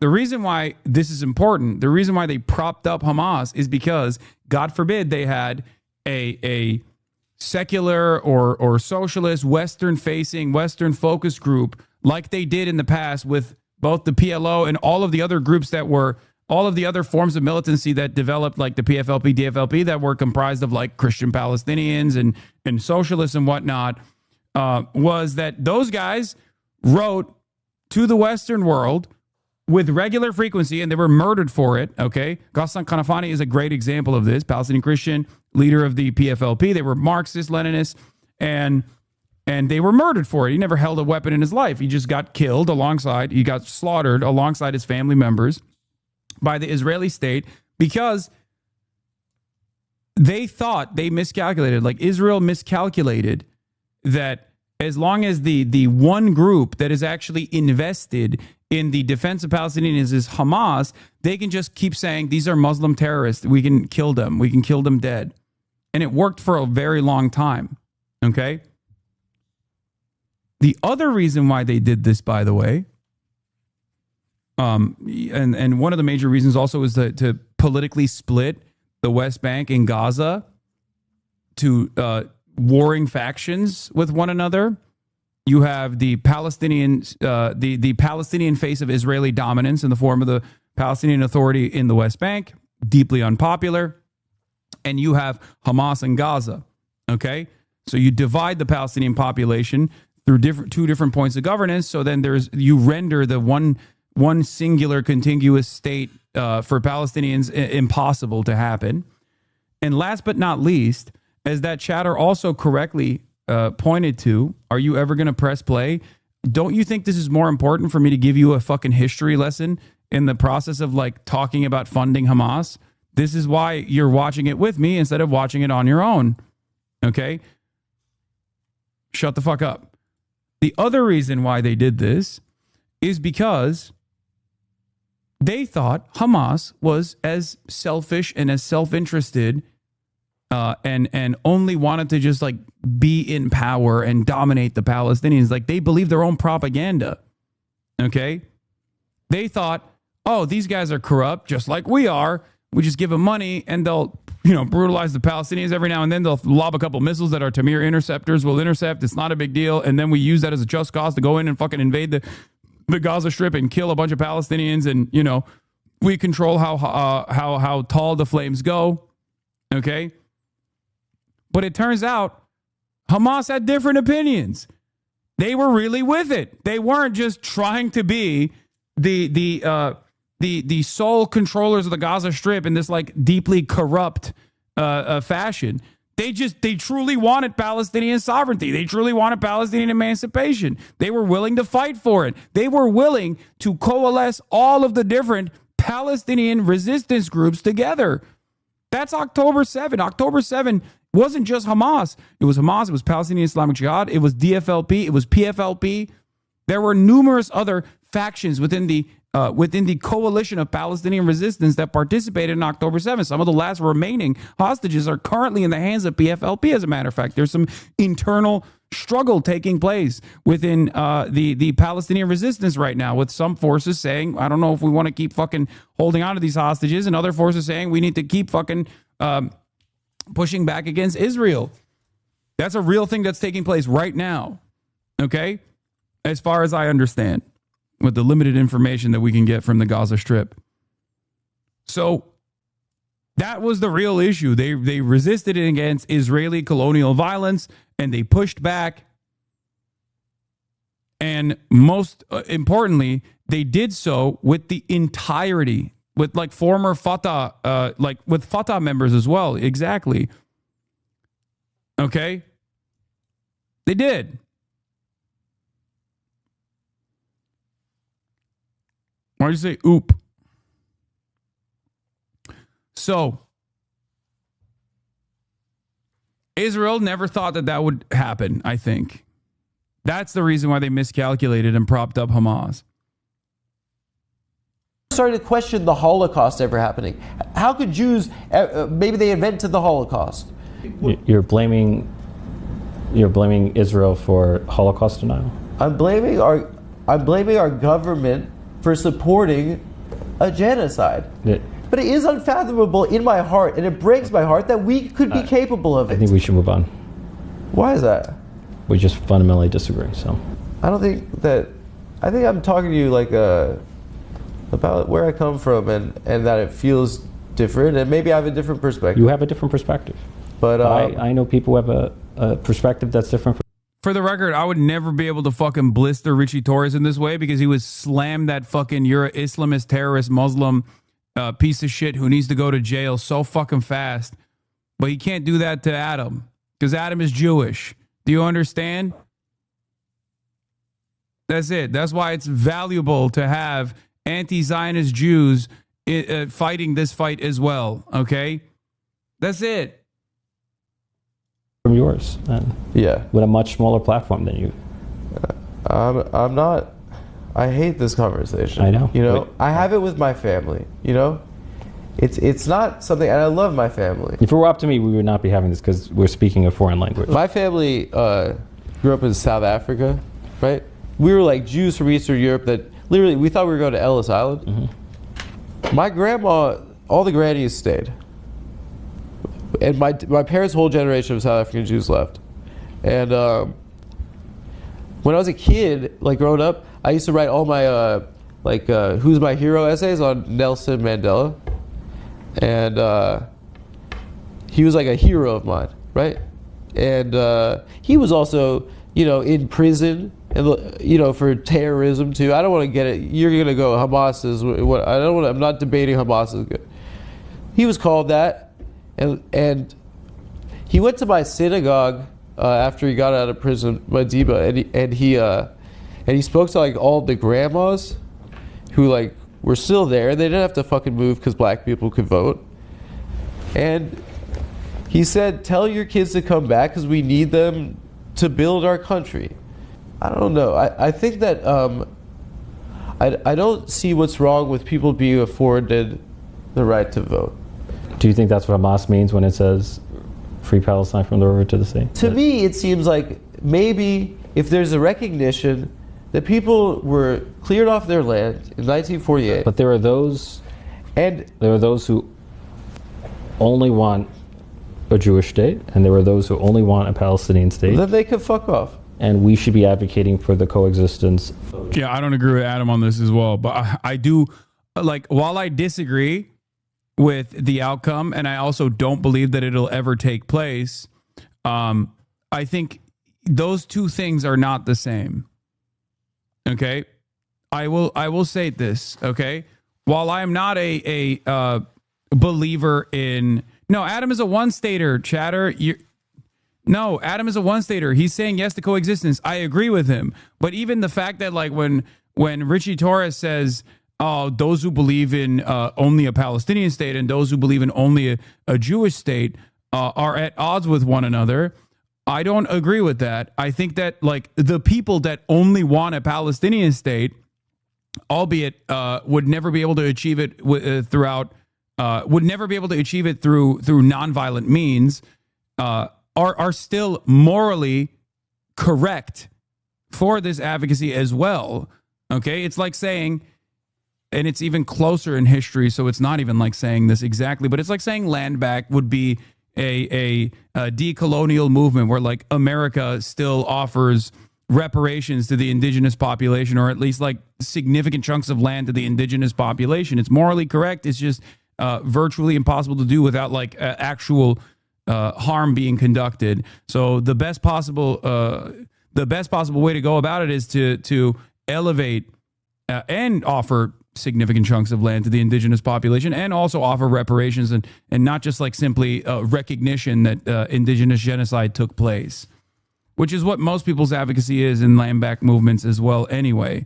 It's about offering sovereignty and more dignity to the indigenous population, rather than just saying, like, New York is now, New York now belongs to the tribe that existed there.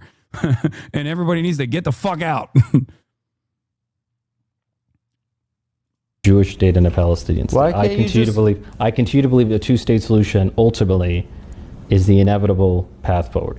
It's stupid. There were 1,000 Jews who were murdered before the establishment of Israel, like a half a century before the establishment of Israel.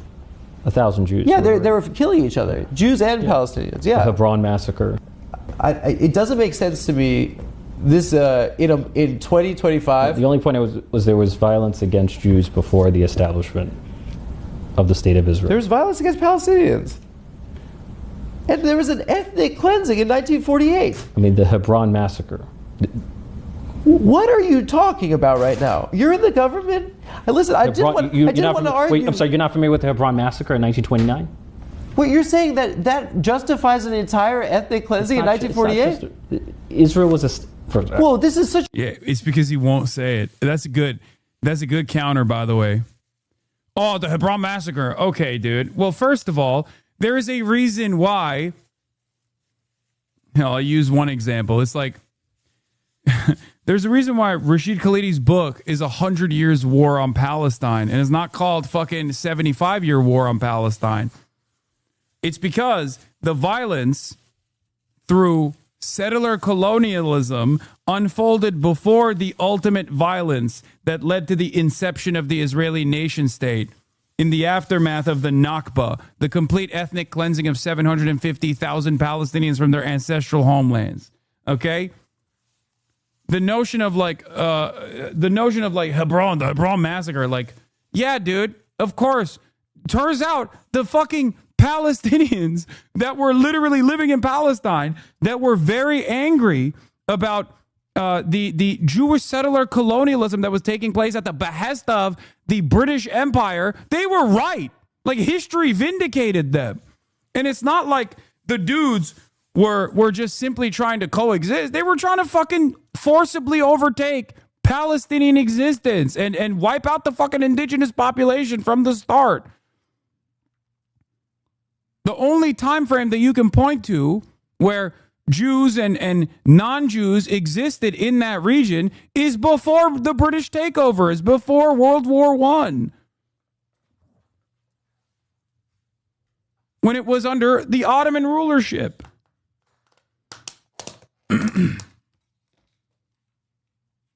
That's it.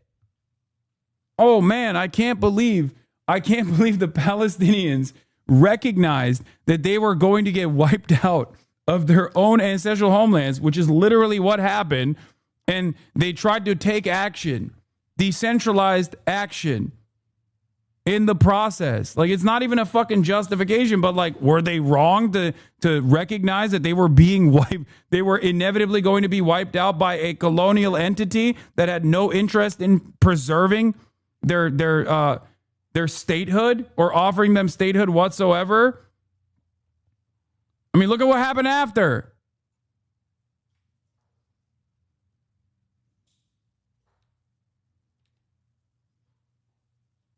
This isn't even a good argument. Hold on. Israel. What are you talking about? I didn't realize we were debating. I don't want to do it, but you say something like that. The Jewish state was established by international law, right? The UN passed a resolution. It's that recognized the Israel. Any Israel defender bringing up international law is so funny. It's like, wow, really? Oh, so now you care about international law? Interesting.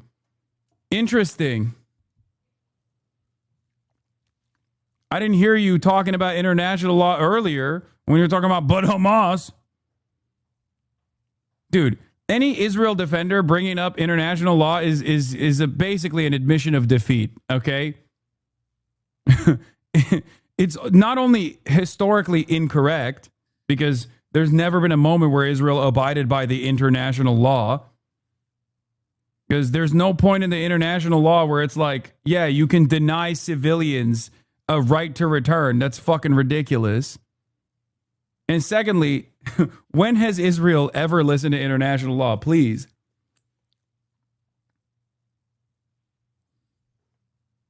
I thought the UN was anti-Semitic and Hamas. Now you're saying the UN is an upholder of international law and good. The UN established Israel. It's good now. It's good again. Yeah. I thought it was the most anti-Semitic institution out there. It was an instrument of Hamas.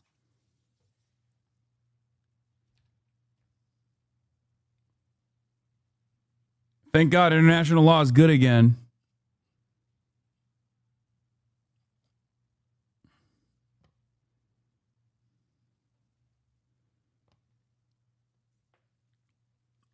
You don't understand. Hamas put tunnels under the UN. Yeah, no, I do understand it. For sure.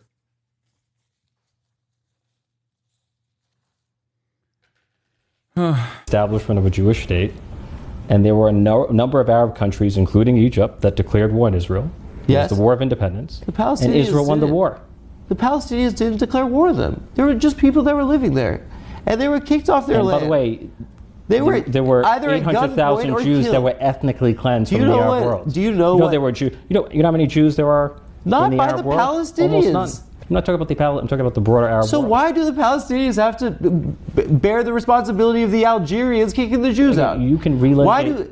Why do the Palestinians bear the responsibility of Egypt invading Israel's been a state for 77 years. Bro, it's so depressing what you're saying right now. You're proposing to undo an established state? No. I know people that live there. I have family that live there. I don't think that they should leave. What are you proposing? I'm proposing a democracy. I'm proposing an extensive demographic study of what was taken and what was lost, extensive reparations for what was taken, and a truth and reconciliation process where we can end this shit. What we're seeing right now is that members of the Israeli government are talking about clearing that shit out. And Trump, our president, is talking about putting a fucking jet ski museum there. And that's the reality right now. That is the far right, yes. It's that's the a far view that right? I reject. So what the far right? I'm talking about the government and the generals that are in charge of Israel. The Ben-Gavirs, the Smoltrishes of the world, that's a view that I reject. They're the cabinet. Yes, and I reject them. That's what Hamas is saying they want to do to Israel. I'm sorry? Hamas murdered. Hamas murdered thousands of people, so there's no... So what does that mean? That Hamas is a terrorist organization for murdering innocent children and civilians. How many civilians have been killed in this war? The war is a tragedy, but 90% of them have been. But the war is a tragedy, but October 7 is the worst thing that's ever happened.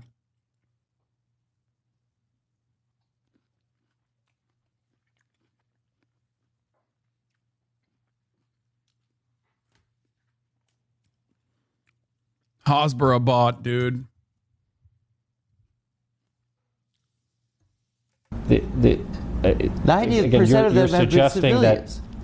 They've killed journalists. They've killed journalists. People have been killed in a war. It's been a tragedy. They've killed people waiting for aid. But you're suggesting that it is the policy of the Israeli government to murder civilians, and that is a notion that I reject. And you can reject it. It's just objective reality, dumbass. You gotta listen, man. You gotta be like a human being about this. People who are dying in the war, which to me is a tragedy, because war is a tragedy. Do you feel in your heart that this is what you're doing? What you're saying is right? If you remove Hamas, you don't actually think that. I told you what I believe. Don't tell me what I believe. I've told you what I believe. Why would you believe that? Because there are people who see the world differently. I know it's a shock to you.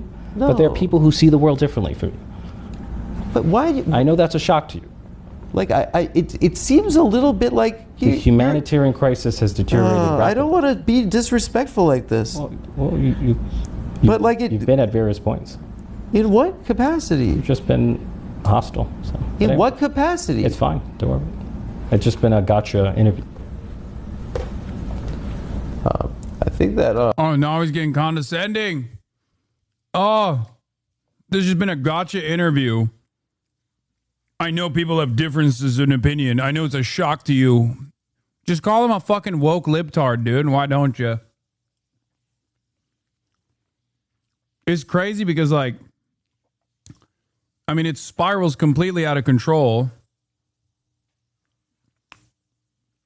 And the reason why it spirals completely out of control is because, I think Richie Torres at this point is aware that he's just coming off like a fucking total bot.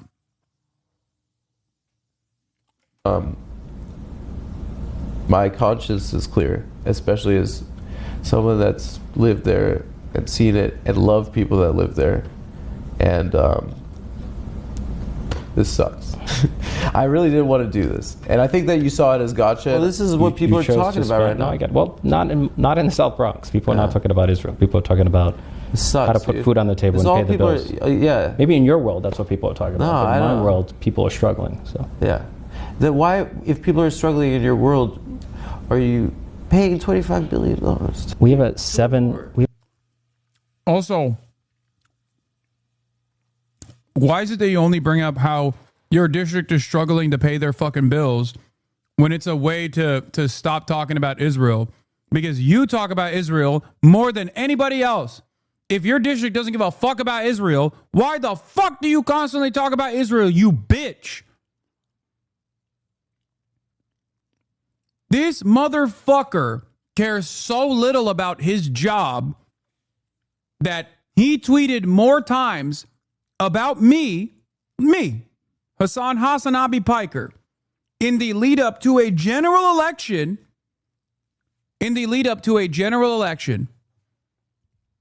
he tweeted more times about me and how anti-Semitic I am because of my criticisms of Israel than his own district in the lead up to the general election. How insane is that? How much of a fucking Israel attack dog do you have to be that you got clips from a now outed pedophiles cult that were completely clipped out of context that you used and you fucking slammed into a congressional letterhead statement that you made with a demand to deplatform one of the only large progressive voices in the lead up to the fucking general election. That's what he was predisposed with. I am at most an irrelevant figure that should never be in your fucking radar, dude.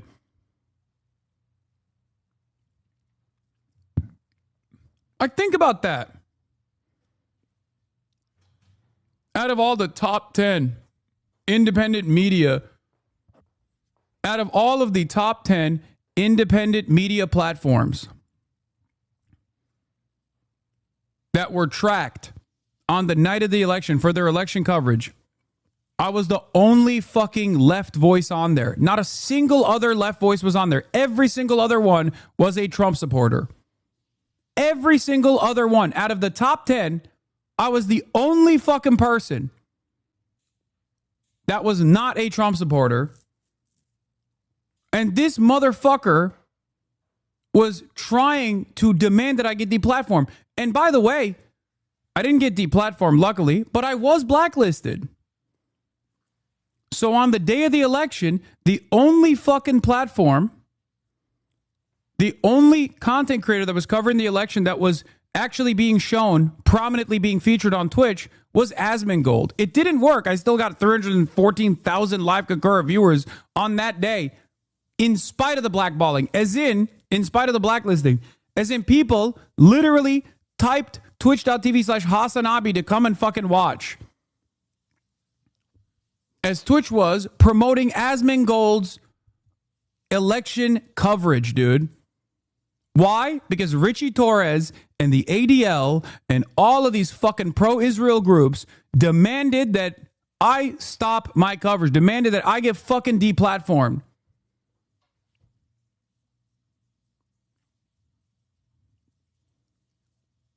That's fucking insane, dude. That's what you were worried about. That's how little these motherfuckers care about defending democracy, actively combating the Trump administration.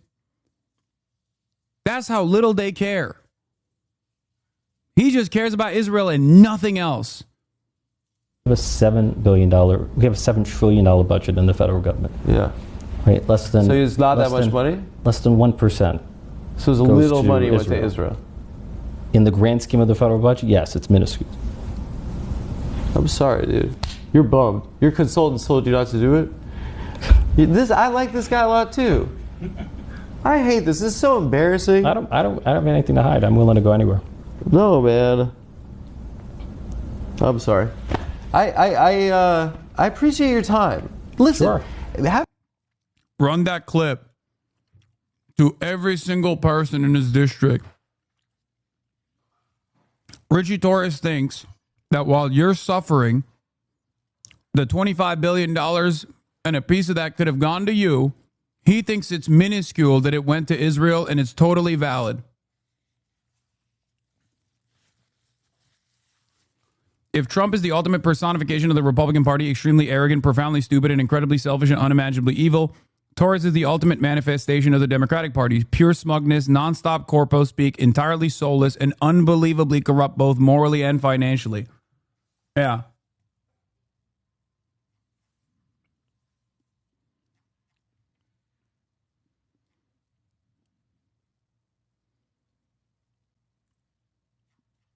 I think this opportunity is a big deal. I don't get to talk to someone in the government that's taking part in these big decisions like this, and well, I'm only one of 535. So, well, I'll talk to another one. Which one would like me? Virginia Fox? I don't know. Do you have her number?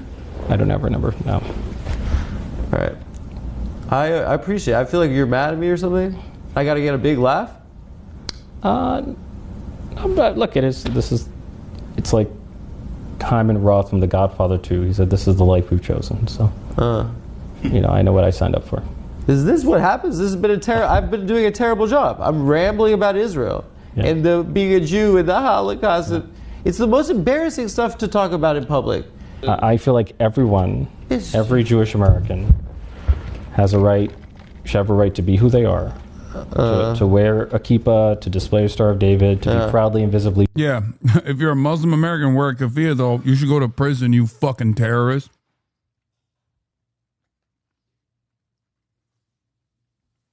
Jewish, without fear of harassment or intimidation or violence. Well, I mean, the freedom to be who we are is like fundamental for all of us.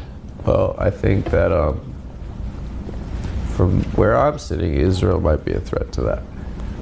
And you have that view, but others have a different view. Why are we still having this interview? This is exhausting. I'm sweating. We can end the interview. The AC's off. I'm just trying to find a button to shake your hand, dude.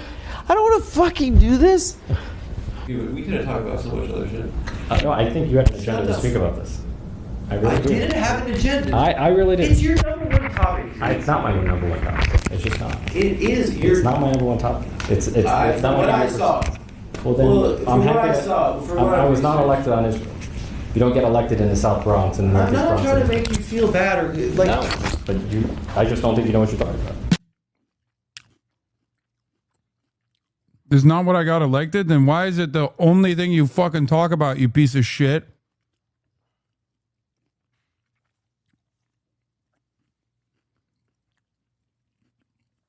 Is your only policy.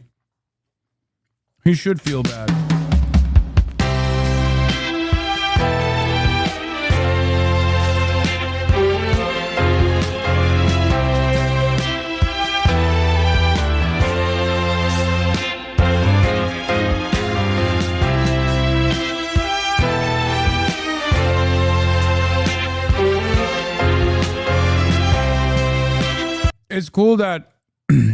It's cool that now that there is like a motion in the independent media space that we finally get to see at least a crumb of pushback against fucking politicians that make them look horrible.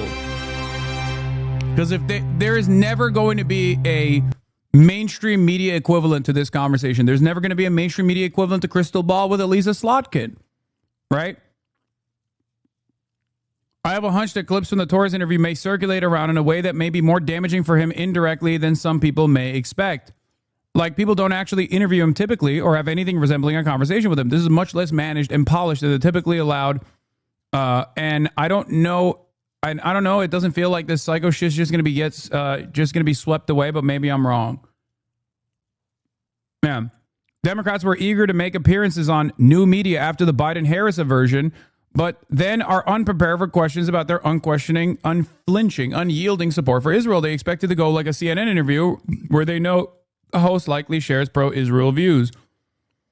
Torres accusing an actual Jewish person of anti-Semitism for failing to worship the state of Israel is, well, actually it's on brand for him.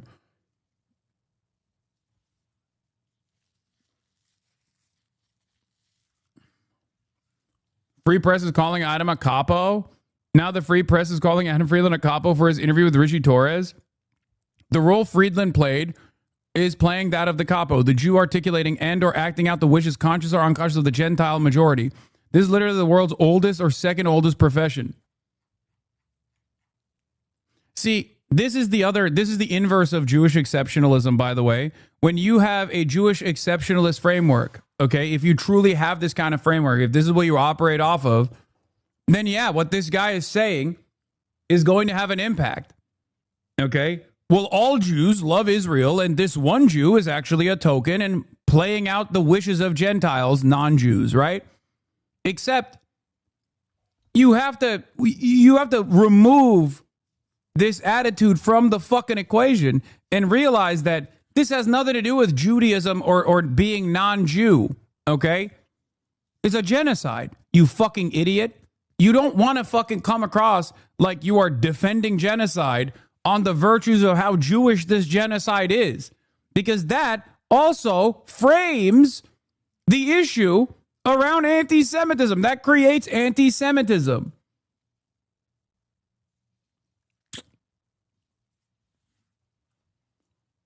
What is this? Did I miss something? Why will he not play this? Wait, what? No, there isn't a reason why I'm not playing this. Why do you guys always have some fucking sinister reason, bro? What the fuck's... Why? Why do you guys behave like this? Where you're like, ooh, there must be some secret reason. There must be some secret reason why I'm not playing this clip. Stop. Anyway, as far as professions go, this can be pretty lucrative work. The Jewish entertainer in 2025 who attacks Israel like the Jewish court jesters of the Middle Ages who attack their Jewishness legitimize the Jew hatred that non-Jews may feel uncomfortable giving voice to.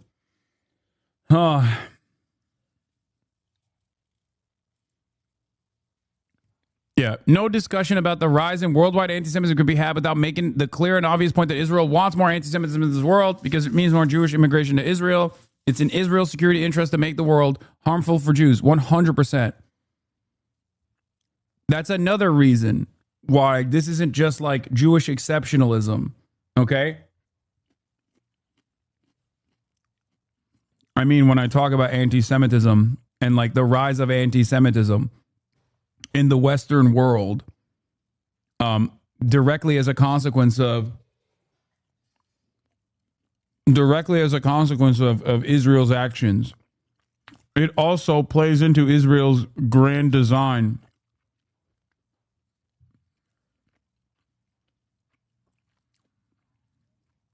It's bullshit.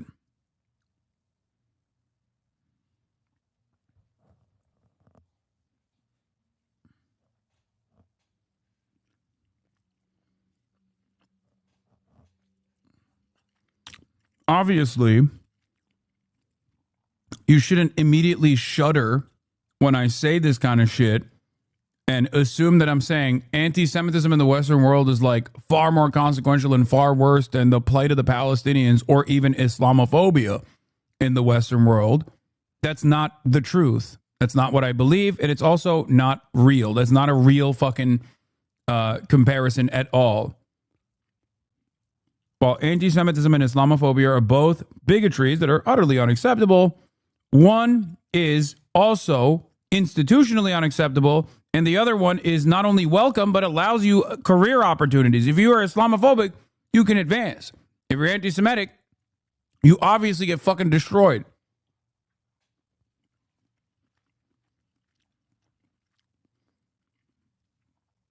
This is precisely the reason why I don't yield from this kind of back and forth, this kind of conversation.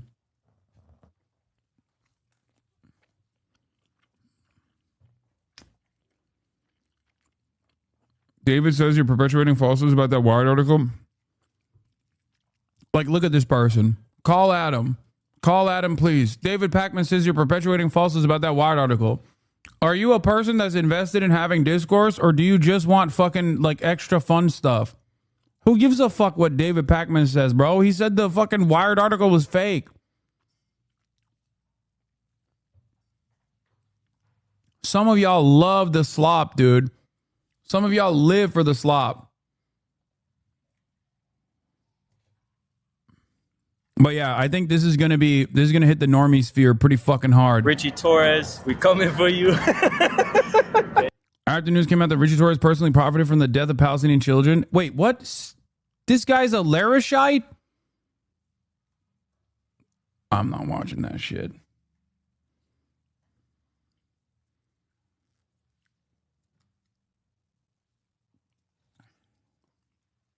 Y'all are crazy, bro. This is what I mean. Motherfuckers, when there's a massive fucking void in the media landscape for pro-Palestinian voices, people find themselves in the throes of a fucking guy who loves LaRouche.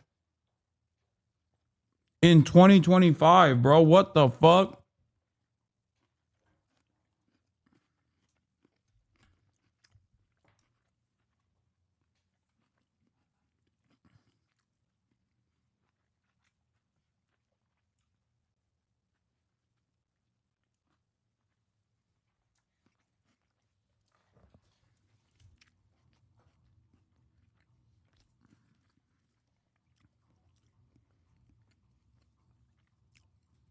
For example, positive America guys, consumed as they are by his bizarre hatred for the Jewish state, I suspect they don't even know why they hate it as much as they do, but they do. They can't say that. They have a camouflage.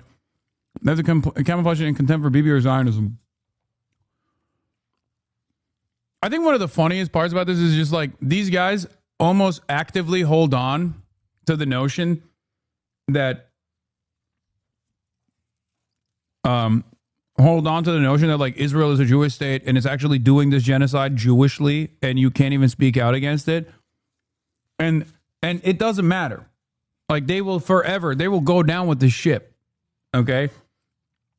They will tell every person that they're like, I'm Jewish and I love this genocide. It's being done at the behest of Jewish people. It's the most Jewish genocide of all time.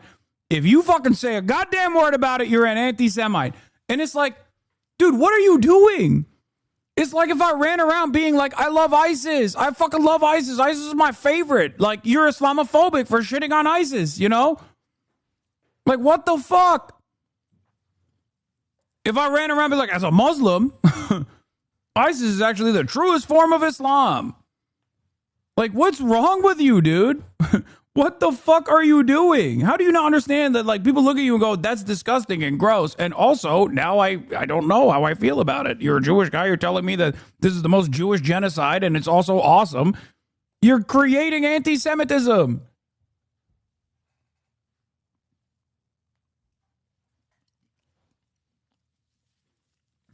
Guys, stop saying it's going to get clipped out of context. It's the most obvious clipped out of context clip of all time. Shut the fuck up! God damn, dude. I know. Shut up, chat. Jesus fucking Christ. God fucking damn it, dude. Y'all are so fucking annoying and so fucking stupid. We're moving on.